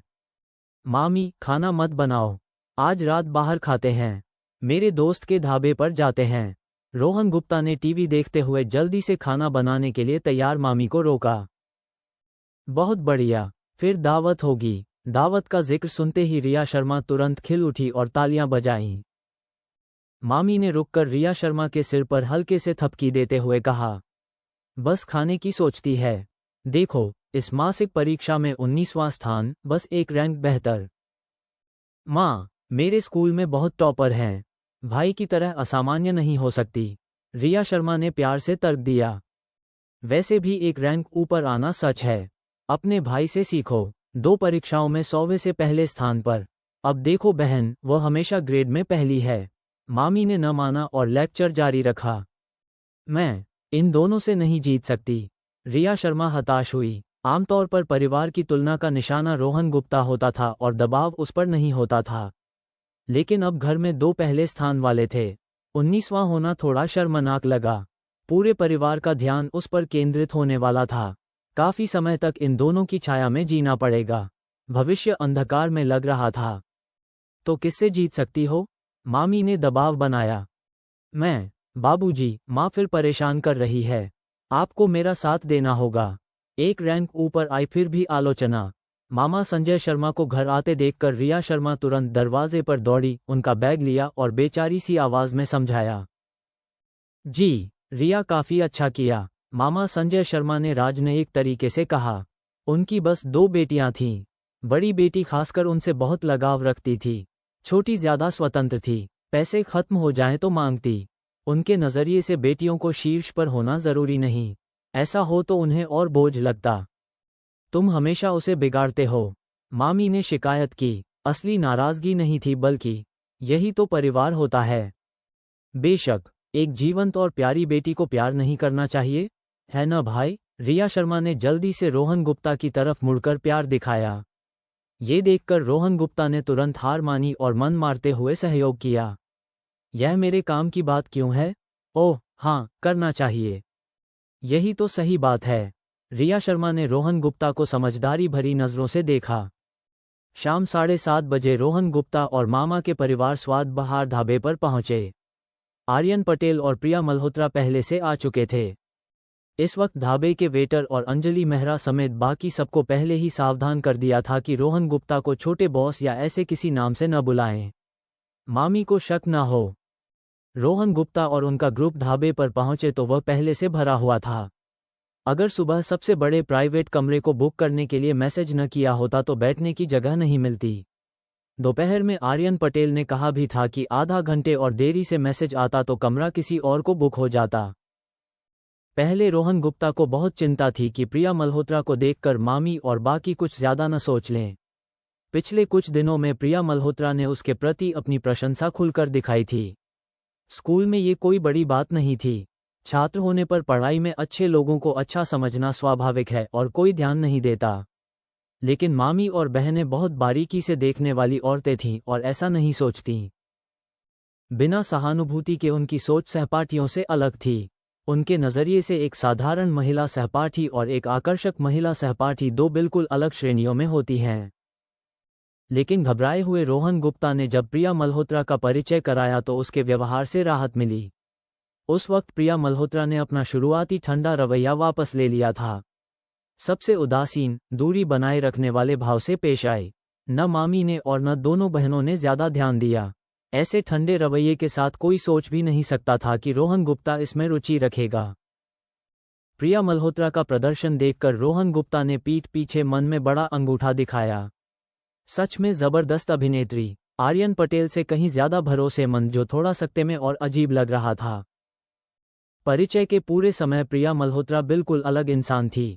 रोहन गुप्ता के प्रति कोई घनिष्ठता नहीं दिखाए, शायद ही नजर डाली, लेकिन व्यवहार में कोई मजबूरी या बनावट नहीं थी। रिया शर्मा बड़ी बहन ने प्रिया मल्होत्रा की ठंडक देखकर माहौल हल्का करने के लिए छोटी मोटी बातें करने की कोशिश की। लेकिन बेहतरीन अभिनेत्री प्रिया मल्होत्रा ने बेरुचि का भाव दिखाया। मामी की नज़र से बचा, लेकिन मर्दों ने तुरंत भांप लिया। आर्यन पटेल पूरी तरह हैरान था। स्कूल में प्रिया मल्होत्रा की नज़र उसकी तरफ गर्म नहीं थी, लेकिन इतनी ठंडी भी कभी नहीं हुई। अभी जैसे उसे जानती ही नहीं, जैसे कोई अजनबी हो। यार रोहन, क्या आज प्रिया मल्होत्रा के साथ कुछ अजीब नहीं लग रहा? हम सबसे इतनी ठंडी क्यों है? पूरी सच्चाई न जानने पर कोई अंदाज़ा नहीं लगा सकता था। ये तो दिमाग जलाने वाले ड्रामा सीरियल जैसा था। आर्यन पटेल ने रोहन गुप्ता के कान में फुसफुसाया। पता नहीं, लेकिन चिंता मत करो, शायद कुछ हुआ हो, बस ज्यादा सवाल मत पूछना, समझे? रोहन गुप्ता ने जल्दी से समझाया। आर्यन पटेल मामले की तह तक जाने की कोशिश करे तो झंझट होगी। ठीक है, बस अजीब लग रहा है। पूरी तरह उलझे हुए आर्यन पटेल ने मान लिया। चुप रहो, आज का मिशन खाना है, कम बोलो। रोहन गुप्ता को डर था कि आर्यन पटेल शक जाहिर करेगा, तब सब बर्बाद हो जाएगा, बहुत झंझट होगी। बारीकी से देखने वाली औरतें जरूर कुछ असामान्य भांप लेंगी। थोड़ी देर में सब खाने आ गए। ठीक है, सब खाओ, यहाँ सब परिवार हैं, टोस्ट जैसी औपचारिकताएं नहीं, बस खाओ और आनंद लो। सब व्यंजन आने के बाद मामा संजय शर्मा ने खाना शुरू करते हुए कहा।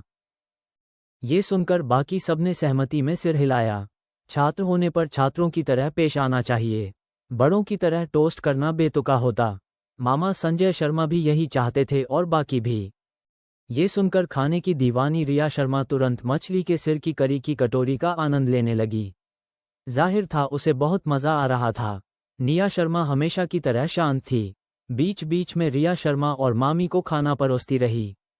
मामा संजय शर्मा मेज के सिरे पर बैठे थे। बाईं तरफ रोहन गुप्ता और आर्यन पटेल, दाईं तरफ मामी, दोनों बहनें और प्रिया मल्होत्रा। कुछ कौर लेने के बाद मामा संजय शर्मा झुककर रोहन गुप्ता के कान में बोले, आज उस लड़की को क्यों बुलाया? आखिरकार यह जश्न का खाना था। सिर्फ सहपाठियों को बुलाते तो सामान्य होता या सिर्फ परिवार होता तो भी ठीक था, लेकिन दोनों को मिलाना थोड़ा अजीब लगा। आर्यन पटेल होता तो अजीब नहीं था क्योंकि उसे जानते थे, लेकिन प्रिया मल्होत्रा जिसे बिल्कुल नहीं जानते, उसका इस खाने में होना मामा को थोड़ा उलझन में डाल रहा था। हाँ, पहले शर्त लगाई थी कि परीक्षा में अच्छा करने वाला दूसरे को खिलाएगा। लड़की से पैसे लेना ठीक नहीं लगा तो सोचा मिला देते हैं, इसलिए उसे भी बुला लिया। रोहन गुप्ता ने समझाया। ये सेटअप बनाने पर पछतावा होने लगा। खाने का आनंद लेना मुश्किल हो रहा था। कोई छुपी हुई मंशा नहीं होनी चाहिए। मामा संजय शर्मा ने माथे पर बल डालते हुए चेतावनी दी। रोहन गुप्ता पर भरोसा था, फिर भी याद दिलाना जरूरी लगा। वो लड़की उन्हें अजीब लगी, लेकिन ठीक से समझ नहीं आया क्यों।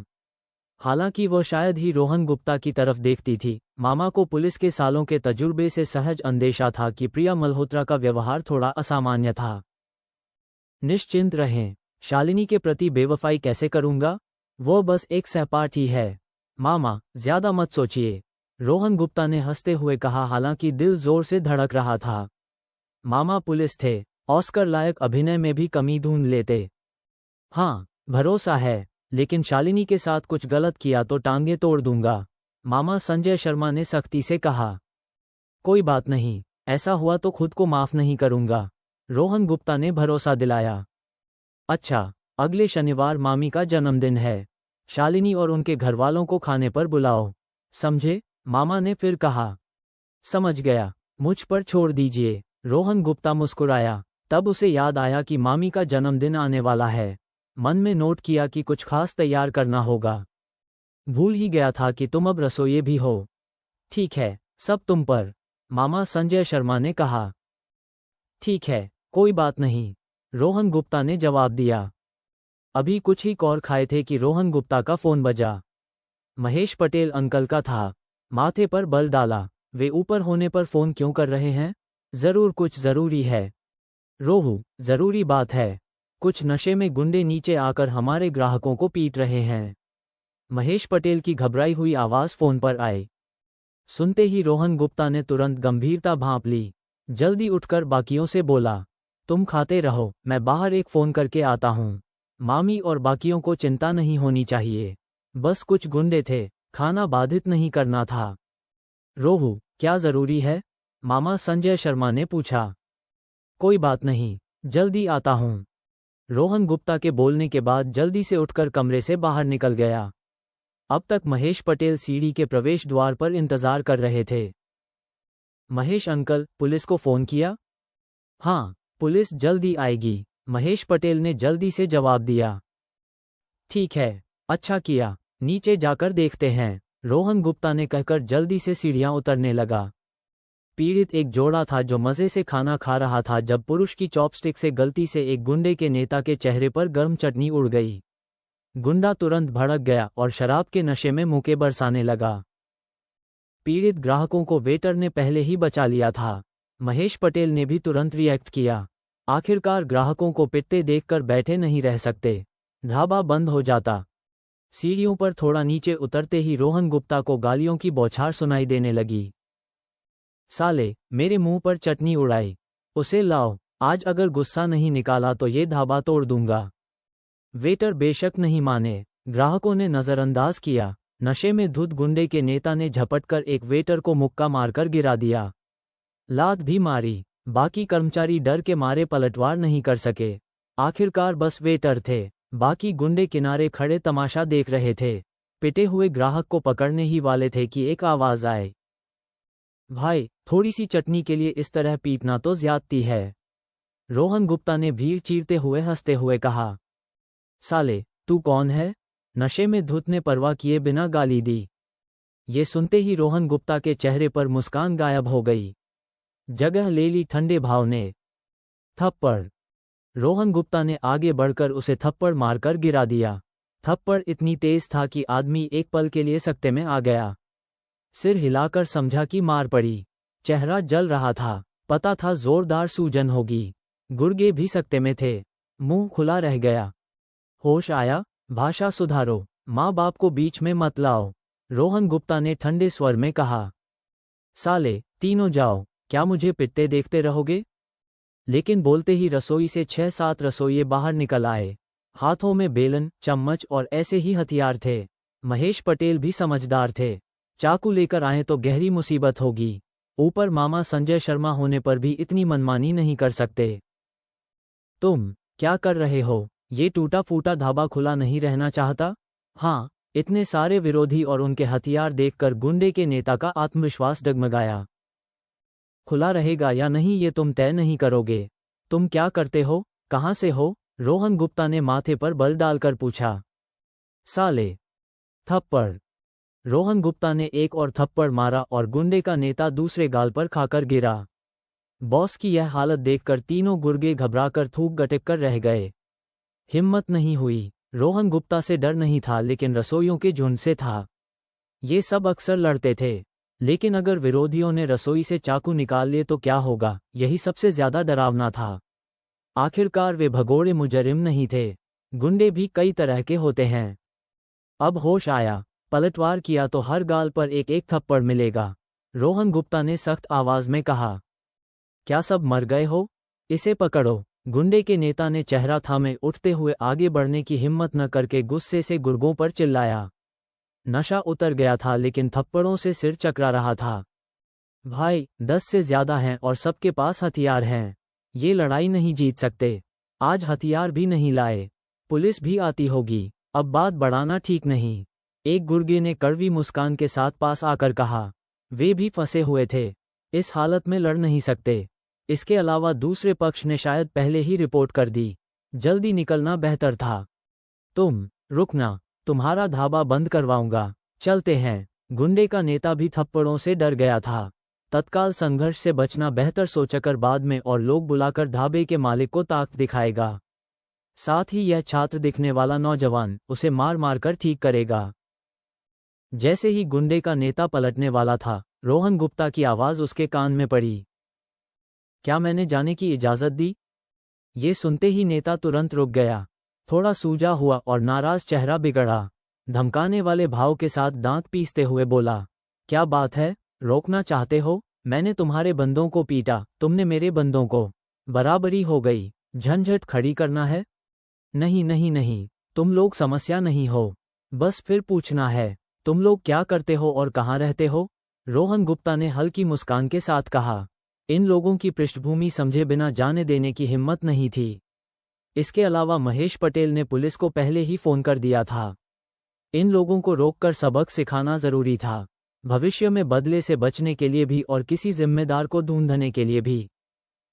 शांत जश्न का खाना इन लोगों ने बर्बाद किया। ढाबे के कारोबार को नुकसान हुआ, इसलिए रोहन गुप्ता का लहजा अब राजनयिक नहीं था।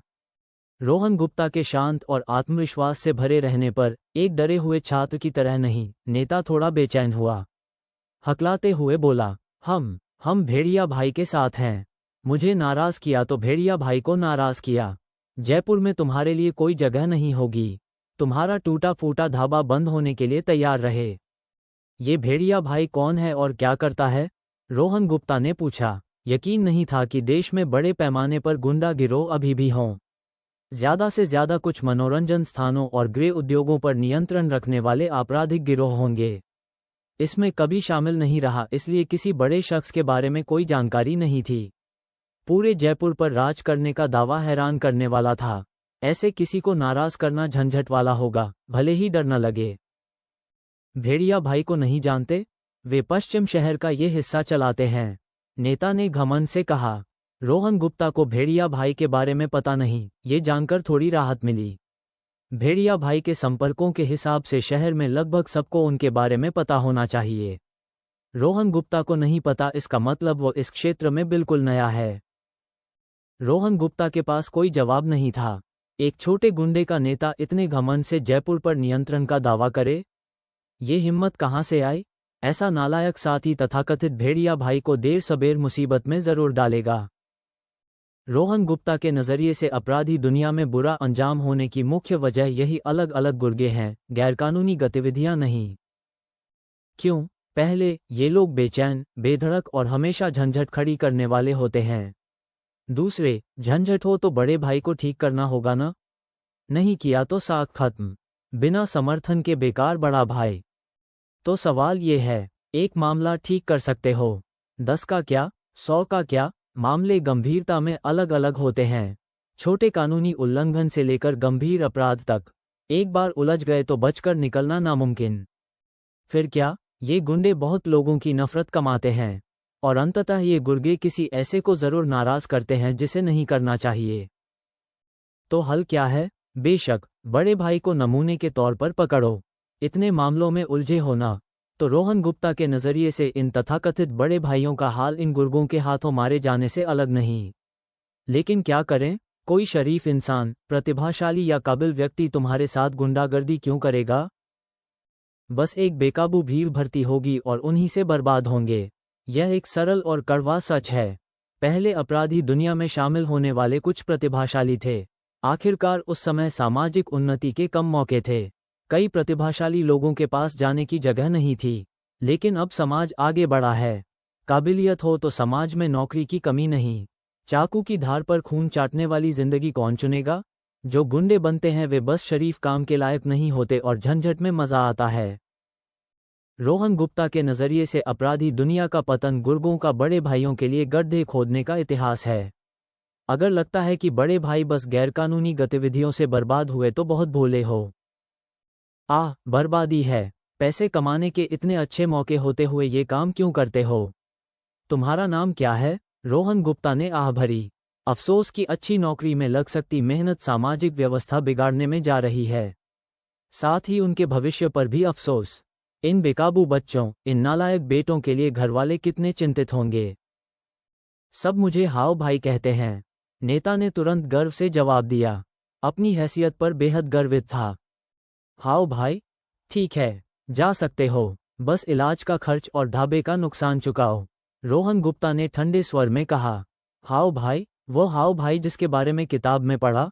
ये तो उस नाम की शान मिट्टी में मिला दी। इस मूर्ख से और कुछ कहने की इच्छा नहीं थी। पैसे देने की बात सुनकर हाव भाई तुरंत नाराज हो गया। हमेशा दूसरों से वसूलता था, खुद से नहीं। पीटा भी गया लेकिन रोहन गुप्ता ने इसका जिक्र तक नहीं किया। ये बिल्कुल बर्दाश्त नहीं होता। गुस्से में बोला, तुम, मेरे पैसे मांगने की हिम्मत? सच में मेरे पैसे चाहिए? पहले पिटे दोनों उसकी कड़क नजरों के डर से एक शब्द नहीं बोले। डर से हाव भाई को देखते रहे। पिटा हुआ ग्राहक गर्लफ्रेंड के सहारे खड़ा था, मुंह खोलने की हिम्मत नहीं। रोहन गुप्ता को वे रीढ़विहीन लगे लेकिन समझता था कि आम लोगों के लिए गुंडे सच में एक समस्या थे। उन्हें सुधरने के लिए राजी करना, यह उसकी जिम्मेदारी नहीं थी। बेशक, मांगने की हिम्मत है।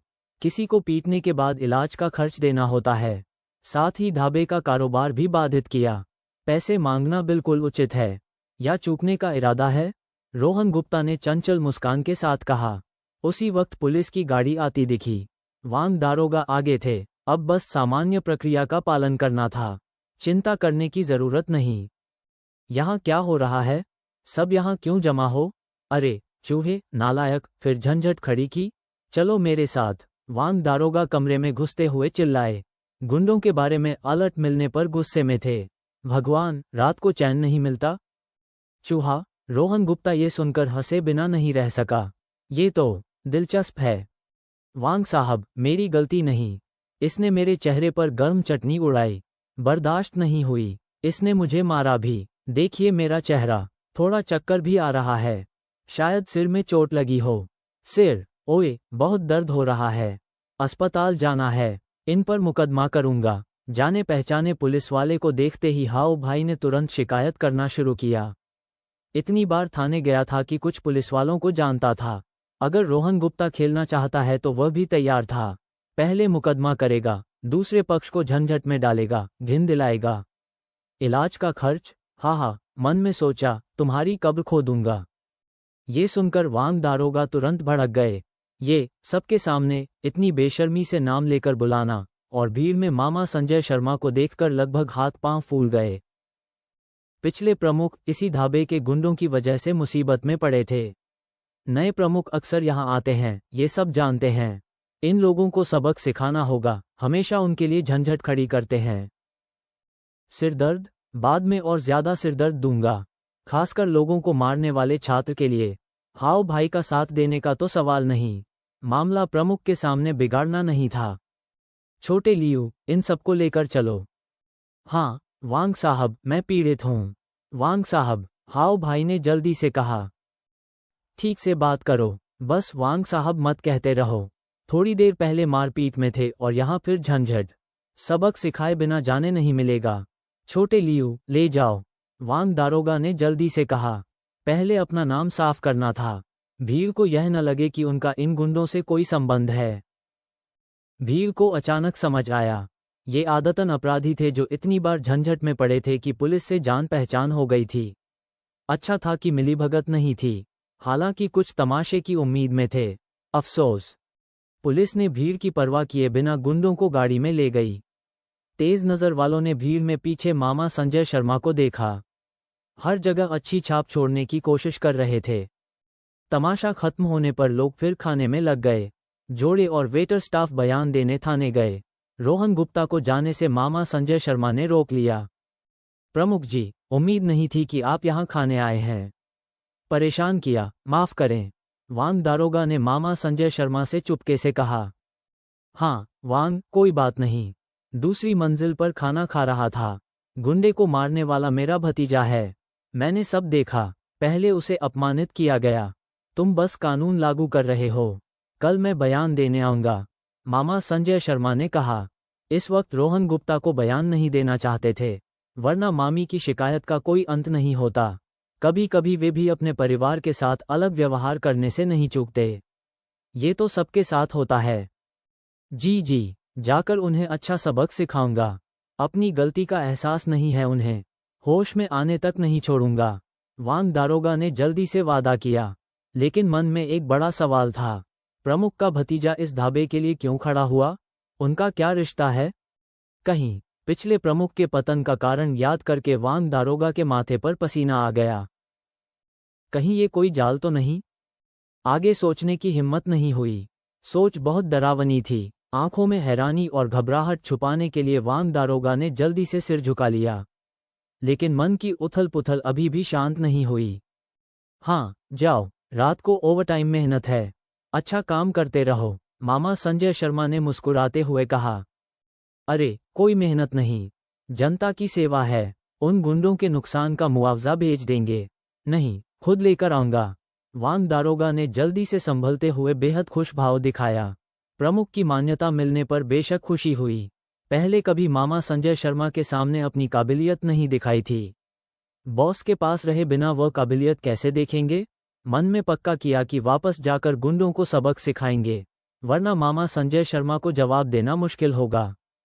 पिछले प्रमुख का पतन एक जाल था, ये सोचकर मामा संजय शर्मा के सामने कोई छोटी चाल नहीं चलने की हिम्मत हुई। यह अदृश्य और घातक क्षमता रीढ़ में ठंडक दौड़ा गई। हाँ, व्यापारियों को आपस में मामला सुलझा लेने दो, तुम काम पर वापस जाओ, मामा संजय शर्मा ने हाथ हिलाते हुए कहा। उन्हें नहीं पता था कि वांग दारोगा ने पहले की घटना का अंदाजा लगा लिया था। लेकिन पता भी होता तो कोई फर्क नहीं। शक से डर नहीं था। पहले, कोई सबूत नहीं था। दूसरे, तथ्य साफ थे। उनकी योग्यता को कोई नकार नहीं सकता। थोड़ी बहुत चाल हो भी तो क्या फर्क पड़ता है? मामूली बात थी। नौकरशाही ऐसी ही थी। सब भेड़िए हैं, भेड़िए पर मांस खाने का इल्जाम? ये तो मजाक होगा। जी, प्रमुख जी, चलता हूँ, वांग दारोगा ने कहा। हाँ वांग भाई, अब ऐसा नहीं करूँगा। इस बार जाने दो, देर हो गई है, घर जाकर आराम करो। उन लोगों ने माफ कर दिया। हाओ भाई ने गाड़ी में वांग दारोगा से मुस्कुराते हुए कहा। वे जोड़े के साथ बैठे थे। जब वांग दारोगा पहले मामा संजय शर्मा से बात कर रहे थे, तब उसने गाड़ी में बैठे लोगों पर पहले ही थोड़ा दबाव डाल दिया था। वे मुंह तक नहीं खोल रहे थे। इससे उसका हौसला बढ़ा। साले, तुझे अच्छी तरह जानता हूँ, हमेशा मेरे लिए झंझट खड़ी करता है। जिसे पीटा वो प्रमुख का रिश्तेदार है। तुझे छोड़ दूं तो प्रमुख कल मुझे बर्खास्त कर देंगे। सावधान रहना। उस ढाबे के लोगों से फिर पंगा मत लेना। उनकी वजह से फिर पकड़ा तो सिर्फ तेरे बॉस भेड़िया भाई से तुझे ठीक करने को कहूंगा। वांग दारोगा ने सीधे हाओ भाई के कान में डांटा। मामा संजय शर्मा ने कानून निष्पक्षता से लागू करने की बात कही थी, लेकिन प्रमुख के रिश्तेदारों का मामला होने पर इसे सुलझाना जरूरी था। अब मामा संजय शर्मा उनकी नज़र में खून बहाए बिना मारने वाले शख्स थे। उनके आदेशों की अनदेखी की हिम्मत नहीं थी। ये सुनकर हाओ भाई का चेहरा तुरंत पीला पड़ गया। उम्मीद नहीं थी कि इस बार इतने कड़े इंसान से पाला पड़ेगा। लगा कि यूं ही मार खाए। बदले के बारे में? हे, बदला लिया तो पहला संदिग्ध वही होगा।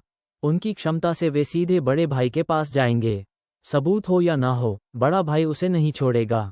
स्थानीय प्रमुख का गुस्सा भड़काया तो भेड़िया भाई सख्त नियमों के साथ निपटाएंगे। जी, अब ऐसा नहीं करूंगा। इस बार जरूर सबक सीखा। उस ढाबे में कभी नहीं जाऊंगा। इलाज का खर्च और नुकसान भरूंगा। आज रात जाने की बात तो छोड़ो, वांग दारोगा छोड़ दे तो भी जाने की हिम्मत नहीं होगी। हाँ, बात याद रखना, कल पैसे लेकर माफी मांगना, समझे? वांग दारोगा ने सख्ती से आदेश दिया। जी, वांग भाई को धन्यवाद। याद न दिलाते तो फिर मुसीबत में पड़ जाते। हाओ भाई ने जल्दी से शुक्रिया कहा। दोनों धीमे स्वर में बोल रहे थे। गाड़ी में संगीत बज रहा था। किसी ने उनकी बातें नहीं सुनी। कुछ लोगों को पुलिस ले जाने के बाद रोहन गुप्ता को एहसास हुआ कि मामा ने भी पूरी प्रक्रिया देखी। थोड़ी शर्मिंदगी हुई। घर पर हमेशा अच्छा लड़का रहा था। अचानक आक्रामक और धमकी भरा होना थोड़ा अजीब था। आखिरकार मामा की नज़र में उसने कभी लड़ाई नहीं की थी। मामा, पहले के व्यवहार के लिए माफ़ी, रोहन गुप्ता ने पास जाकर झेपते हुए कहा। अच्छा, हाल में सच में बहुत बदले हो। लड़ने की भी हिम्मत आ गई। कुछ कहने को नहीं। उस आदमी की गंदी जबान सच में मार खाने के लायक थी। लेकिन रोहन, आगे इतनी जल्दबाजी मत करना। लड़ाई हमेशा गलत है। समस्याएं सुलझाने के कई रास्ते हैं। मामा संजय शर्मा ने गंभीरता से कहा। उम्मीद नहीं थी कि भतीजा इतना दबंग होगा। नजरिया बदल गया। बेशक ये बदला हुआ नजरिया तारीफ थी। खुशी थी कि रोहन गुप्ता बड़ा हुआ। पहले का रोहन गुप्ता उनकी नज़र में बिना व्यक्तित्व का था। याद था कि रोहन गुप्ता कभी नहीं लड़ता था। बचपन में तंग किया जाता तो शालिनी वर्मा बदला लेती थी। ये बिल्कुल स्वीकार्य नहीं था। किस मर्द को औरत की सुरक्षा की जरूरत होती है? रोहन गुप्ता के अभी के काम देखकर मामा संजय शर्मा खुश हुए। रोहन गुप्ता ने आखिरकार असली रंग दिखाया। खुद फौजी पृष्ठभूमि से थे, इसलिए मुश्किल में औरतों के पीछे छुपने वाले डरपोक पंडितों की कद्र नहीं करते थे। हालांकि मामा रोहन गुप्ता के हालिया व्यवहार से काफी संतुष्ट थे, लेकिन रोहन गुप्ता को घमंडी होने से बचाने के लिए ये कहना जरूरी था। मामा, उसने गंदी जबान से मांगा था। रोहन गुप्ता ने नाराजी से कहा। मन में सोचा कि ऐसा व्यवहार कभी बर्दाश्त नहीं करना चाहिए।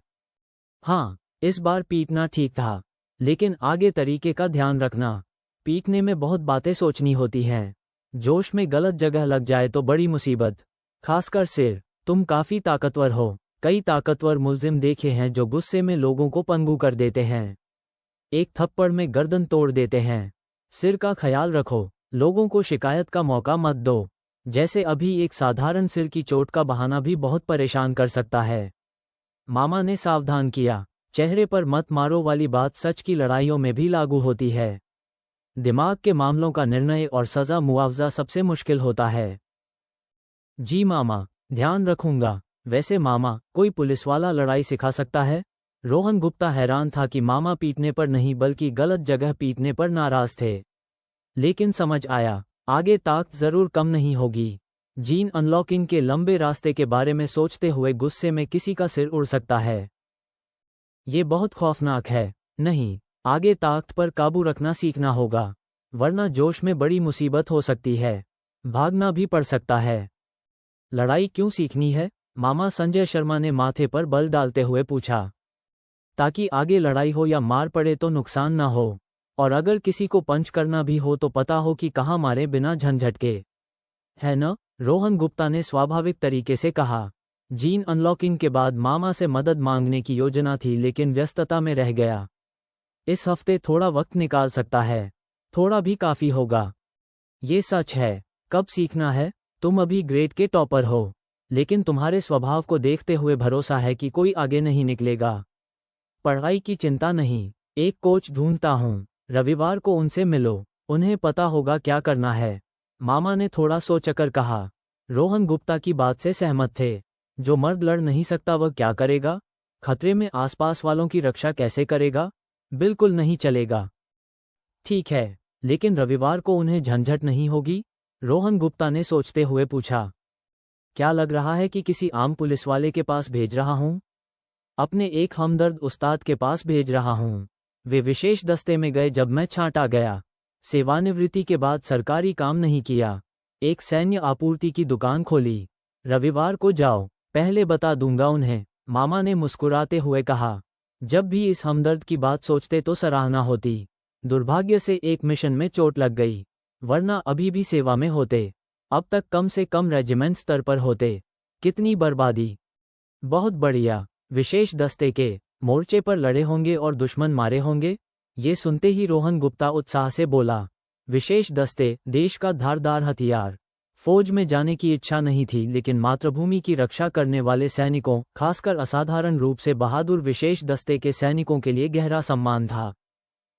यह मुझे भी नहीं पता। ये सब राजकीय रहस्य हैं। वक्त आने पर जो नहीं पूछना चाहिए वो मत पूछना। अनावश्यक झंझट नहीं चाहिए, मामा संजय शर्मा ने सावधान किया। कड़े शब्दों में, हर दुश्मन को खत्म करने का मिशन एक वर्गीकृत राजकीय रहस्य होता है, सब गोपनीयता समझौते के तहत। रोहन गुप्ता पूछे तो बड़ी समस्या हो सकती है। वो व्यक्ति कट्टर देशभक्त था, आंख में धूल का एक कण भी बर्दाश्त नहीं करता। मामा नहीं चाहते थे कि रोहन गुप्ता की बेपरवाह बातें उन्हें नाराज करें। ठीक है, समझ गया, यूं ही पूछ लिया था, रोहन गुप्ता ने झेपते हुए मुस्कान के साथ कहा। बेशक जानता था कि ये राजकीय रहस्य हैं, बस बातों बातों में निकल गया। राजकीय रहस्य जानने में, खासकर विशेष दस्ते के सैनिक से, कोई सच्ची रुचि नहीं थी। ये तो मुसीबत बुलाना होगा। कौन सोचेगा कि फौज के गोपनीयता नियम दिखावे के हैं? विशेष दस्ते के लिए योग्य ये लोग गुणवत्ता और राजनीतिक जागरूकता में जरूर कठोर होते हैं। ठीक है, जबान संभालना। रविवार को जाना, उनके पास खास उपकरण हैं। काफी व्यस्त आदमी है, मामा संजय शर्मा ने मुस्कुराते हुए कहा। ठीक है, रोहन गुप्ता ने सिर हिलाया। बातचीत के बाद दोनों प्राइवेट कमरे में वापस आए। बाहर क्या हुआ? मामी ने उन्हें देखते ही पहले पूछा। मामा संजय शर्मा देखने गए थे, इसलिए सबको तसल्ली थी। मामा के रहते रोहन गुप्ता को नुकसान होने का सवाल नहीं। बाकी सबका भी ध्यान उन पर था, खासकर प्रिया मल्होत्रा की परवाह भरी नज़र छुपी नहीं थी। मामी का ध्यान न होता तो रोहन गुप्ता जरूर बेनकाब हो जाता। कुछ नहीं, कुछ लोग लड़ रहे थे, पुलिस ले गई, मामा संजय शर्मा ने चलते हुए लापरवाही से समझाया। अच्छा हुआ, बुरे लोगों को ले जाना चाहिए। रिया शर्मा ने बात जोड़ी और खाने में लगी रही। महेश पटेल ने हर व्यंजन बहुत मेहनत से बनाया था। बिल्कुल, हमारी न्यायप्रिय कॉमरेड रिया शर्मा सही कह रही हैं, रोहन गुप्ता ने मजाक में कहा। सब ठीक देखकर प्रिया मल्होत्रा पहले वाले ठंडे भाव में वापस आ गई। रोहन गुप्ता ने चुपके से राहत की सांस ली। बहुत करीब था, लगभग राज खुल जाता। बिल्कुल, रिया शर्मा ने घमंड से सहमति दी। खाना पूरा होने में 2 घंटे लगे। नया हफ्ता शुरू हुआ, एक नई यात्रा भी। 17 दिसंबर, शुक्रवार दोपहर। रोहन गुप्ता ने निजी काम के लिए आधे दिन की छुट्टी ली थी। ऋतु शर्मा ने कोई आपत्ति नहीं की। भले ही रोहन गुप्ता ग्रेड का टॉपर था, पढ़ाई में कभी ढिलाई नहीं की और मेहनत जारी रखी। टीचर देख रहे थे और निजी मामलों के बारे में ज्यादा नहीं पूछते। ग्रेड टॉपर को ऐसे विशेषाधिकार मिलते हैं। शेन टैंग एपेरल, 3वीं मंजिल बैठक कक्ष। लंबी अंडाकार बैठक मेज पर रोहन गुप्ता मुख्य सीट पर बैठा था। बाईं तरफ विवेक मिश्रा और एक और उप जनरल मैनेजर। दाईं तरफ प्रिया खन्ना, राकेश पांडे और डिजाइन विभाग की एक और खूबसूरत उप प्रबंधक। बाकी विभागों के प्रमुख क्रम से बैठे थे। रोहन गुप्ता ने देखा कि प्रिया खन्ना के विभाग में ज्यादातर महिलाएं थीं। कई सुंदर भी, कुछ पूरे स्टूडियो ही हेडहंट किए गए थे। पुरुषों की संख्या काफी कम थी। डिजाइन विभाग आंखों को सुकून देने वाला था। अपने युवा अध्यक्ष को देखकर नीचे बैठे सभी को, विवेक मिश्रा सहित, एक विसंगति का एहसास हुआ। पूरी बात में कुछ अजीब था। 1 और हफ्ते की तैयारी के बाद कंपनी मूल रूप से संचालन के चरण में आ गई थी। सभी प्रबंधन ने अपनी जिम्मेदारियां समझ ली थीं। कंपनी की व्यवस्था बनाई, यहां तक कि 100 से ज्यादा कर्मचारियों के लिए दोपहर के खाने की कैंटीन भी तैयार थी। कैंटीन जरूरी थी क्योंकि कंपनी व्यावसायिक क्षेत्र में नहीं थी जहां खाना आसानी से मिलता। दोपहर के खाने के दौरान रोहन गुप्ता और उप जनरल मैनेजरों ने कंपनी के नियम कायदे और विकास योजनाओं पर विस्तार से चर्चा की और कुछ विवरण समायोजित किए। इस बैठक का उद्देश्य औपचारिक परिचय और कंपनी के मानदंड व विकास लक्ष्य स्थापित करना था। नमस्ते सबसे पहले शेंग टैंग परिवार में आपका स्वागत। कई लोग मुझे जानते हैं क्योंकि मैंने विवेक मिश्रा जी के साथ आपका इंटरव्यू लिया था। कुछ से नहीं मिला क्योंकि मैं व्यस्त था और भर्ती प्रक्रिया विवेक मिश्रा जी और प्रिया खन्ना जी ने संभाली। तो फिर से परिचय देता हूँ। मैं रोहन गुप्ता, 17 साल का, अभी 12वीं में पढ़ रहा हूँ।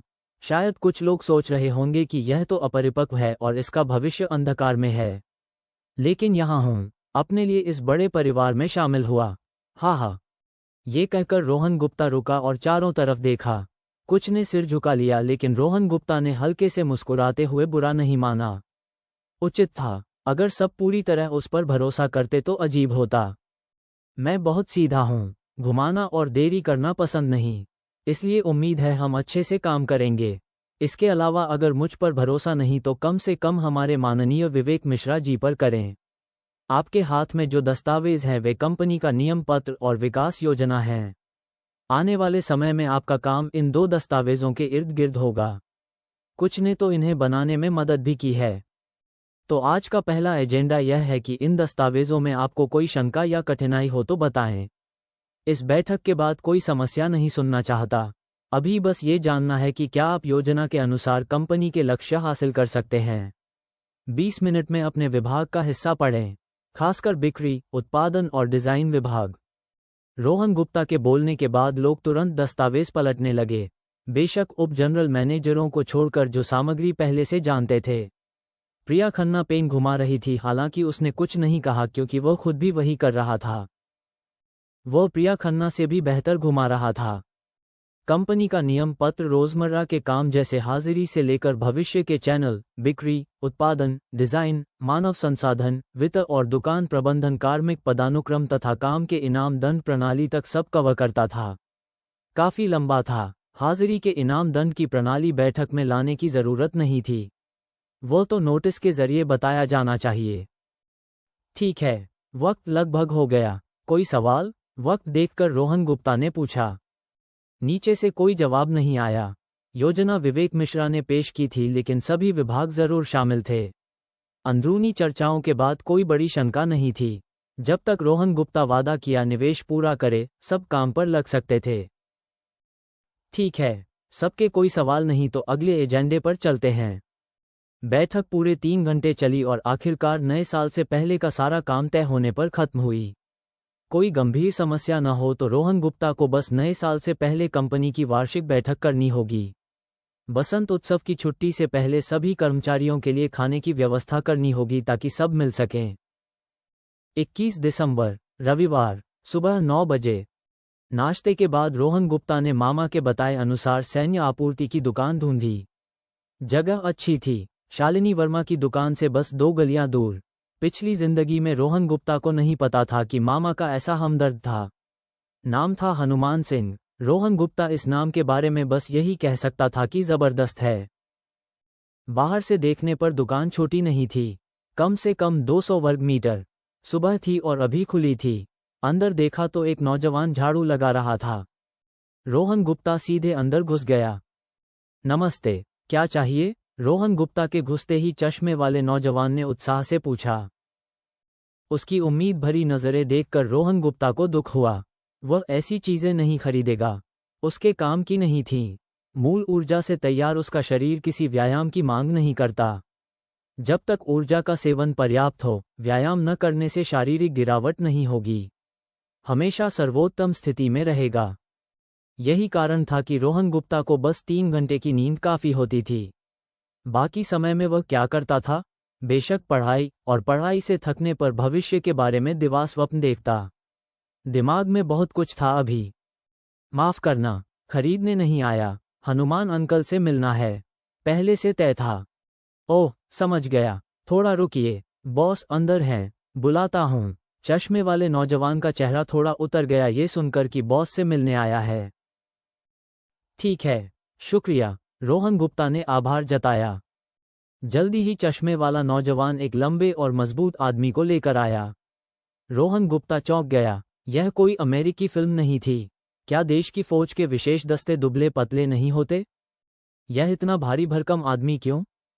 हैरानी के बावजूद रोहन गुप्ता सम्मान दिखाना नहीं भूला। रोहन गुप्ता जल्दी से आगे गया और आदरपूर्वक बोला, हनुमान अंकल? हाँ, हनुमान सिंह हूँ। तुम रोहन होगे। संजय भाई ने बताया कि ग्रेड में पहला आए। शाबाश, ऐसे ही करते रहो। मेहनत से पढ़ो और देश के विकास में योगदान दो। हनुमान सिंह ने तारीफ की। पहले हनुमान सिंह को एक छात्र को पढ़ाने में कोई रुचि नहीं थी, लेकिन जब मामा संजय शर्मा ने बताया कि भतीजा ग्रेड में पहला आया और आत्मरक्षा सीखना चाहता है, तो मान गए। अगर कोई छात्र ठीक से पढ़ाई की बजाय लड़ाई सीखना चाहता तो नहीं मानते। हनुमान सिंह की धाकड़ उपस्थिति के बावजूद उनकी मुस्कान सबका दिल जीत लेती थी।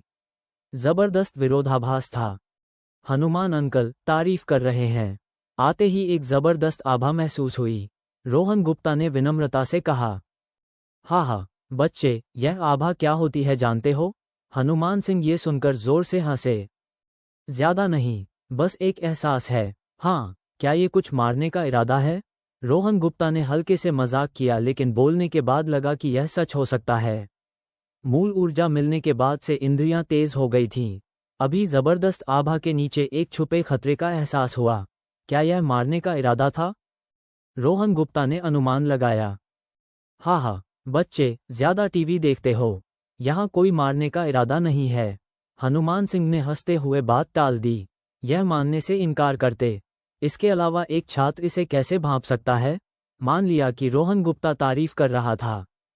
हाँ, शायद आप सही हों, रोहन गुप्ता ने नाक छूते हुए झेपते हुए कहा, लेकिन मन में यकीन और पक्का हुआ। खतरे का एहसास निश्चित रूप से मारने का इरादा था, वरना खतरा महसूस न होता। साथ ही दुश्मन को मारने के लिए हनुमान सिंह की तारीफ हुई। वे जो भी हों, देश के दुश्मन हों तो मारे जाने के लायक हैं। ठीक है छोटे सू, मेरे लिए दुकान देखो। मैं रोहन के साथ पीछे जाता हूँ। हनुमान सिंह ने पलटकर चश्मे वाले को बताया। तब रोहन गुप्ता को पता चला कि उसका उपनाम सू है। जी बॉस, चश्मे वाले ने जवाब दिया। हनुमान सिंह रोहन गुप्ता को दुकान के पीछे ले गए। दुकान के पीछे एक मध्यम आकार का घर था, कम से कम 100 वर्ग मीटर। बहुत सारे व्यायाम उपकरण भरे थे। अंदर घुसते ही हनुमान सिंह ने रोहन गुप्ता से सीधे पूछा, रोहन, क्या सीखना है? कुश्ती और मुकाबला, रोहन गुप्ता ने तुरंत बोल दिया। सीखने से पहले पता है क्या होता है? हनुमान सिंह ने हंसते हुए पूछा। हाँ, ज्यादा नहीं, जब तक लड़ सकूं और जीत सकूं, काफी है, रोहन गुप्ता ने थोड़ा सोचकर कहा। शब्द पहले सुने थे, लेकिन टीचर से विवरण जानना था। ज्यादा जानकारी नहीं थी। ये लड़ाई लड़ने के लिए सीख रहे हो? हनुमान सिंह का चेहरा सख्त हो गया। नहीं चाहते थे कि रोहन गुप्ता गलत इस्तेमाल करे। नहीं, गलत समझ लिया, बस आत्मरक्षा के लिए सीख रहा हूँ। साथ ही ताकत पर काबू रखना सीखना है, ताकि किसी को चोट न पहुँचे। रोहन गुप्ता ने हाथ उठाते हुए जल्दी से समझाया। लड़ाई में कोई रुचि नहीं थी। क्यों? बॉस होने पर खुद लड़ना बेमतलब होगा। बस ताकत पर काबू रखना और इंसानी शरीर के कमजोर हिस्से पहचानना सीखना था, ताकि अनजाने में कोई मर न जाए। भविष्य में कोई नुकसान नहीं पहुंचाएगा, ये भी नहीं माना जा सकता। हे, चोट पहुंचाएगा? तुम्हारी दुबली पतली बाहें और टांगें देखकर शायद पहले ताकत और सहनशक्ति प्रशिक्षण से शुरुआत करें? हनुमान सिंह ने रोहन गुप्ता को जांचते हुए व्यंग्य से कहा। रोहन गुप्ता को चोट लग सकती है, हनुमान सिंह को इस पर यकीन नहीं था। जब तक महत्वपूर्ण जगह न मारे। अगर रोहन गुप्ता की 6 पैक देखते तो शायद मन बदल जाता। वे दुबलेपन से नहीं आती, कड़ी मेहनत के बिना नामुमकिन है। हाँ, लगता है सीधे मुकाबला प्रशिक्षण से शुरू कर सकता हूँ। ताकत और सहनशक्ति वाला हिस्सा छोड़ सकते हैं? मुझे लगता है काफी ताकतवर हूँ, रोहन गुप्ता ने बेजोश आवाज में कहा। ताकत के बिना कैसे लड़ोगे? आत्मरक्षा के लिए भी दुश्मन को हराना होगा। अगर दुश्मन को नहीं हरा सकते तो खुद की रक्षा कैसे होगी? ये रहा, अगर इस सैंडबैग को 20 डिग्री से ज्यादा हिला दो तो सहनशक्ति प्रशिक्षण छोड़ सकते हो। हनुमान सिंह ने सख्ती से सलाह दी। व्यवहारिक थी। आत्मरक्षा के लिए दुश्मन को हराना होगा। मार खाना सीखना कैसे मदद करेगा? यहाँ वह नहीं सिखाते। सच में ये रोहन गुप्ता को चुनौती देने की मांग थी। खुद हनुमान सिंह अपने मजबूत शरीर और जन्मजात फायदे के बावजूद ज़्यादा से ज़्यादा 40 डिग्री हिला सकते थे। 2 साल बाद का एक सामान्य फौजी शायद 30 डिग्री हिलाने में मुश्किल पाए। इसके अलावा ये कोई साधारण सैंडबैग नहीं था। उन्होंने खुद बनाया था, चमड़े की नहीं बल्कि घनी सन की कई परतों से बना था। भरा था ज्वार के दानों से। 50 किलो से ज़्यादा वजन धकेला जा सकता है दौड़ते हुए भी, लेकिन सिर्फ मुट्ठी की ताकत से हमला करके हिलाना मुश्किल है। 100 किलो चावल की बोरी आसानी से उठा सकते हो, लेकिन लात मारो 10 सेंटीमीटर हिला दो तो काफ़ी ताकत है। कोशिश करता हूँ, रोहन गुप्ता ने आस्तीन चढ़ाते हुए तैयार हुआ। मूल्यवान वक्त फिटनेस प्रशिक्षण में बर्बाद नहीं करना था, और सैंडबैग को 20 डिग्री हिलाना उसे मुश्किल नहीं लगा।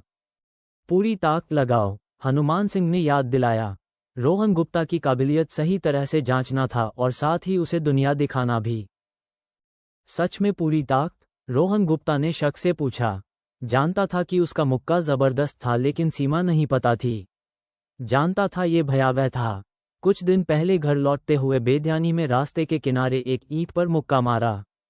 मुक्का लगते ही ईंट टूट गई। त्वचा नहीं फटी। एक हल्का दर्द हुआ जो जल्दी गायब हो गया। अगर यह मुक्का किसी को लगे तो या तो मौत या बुरी तरह से अपाहिज।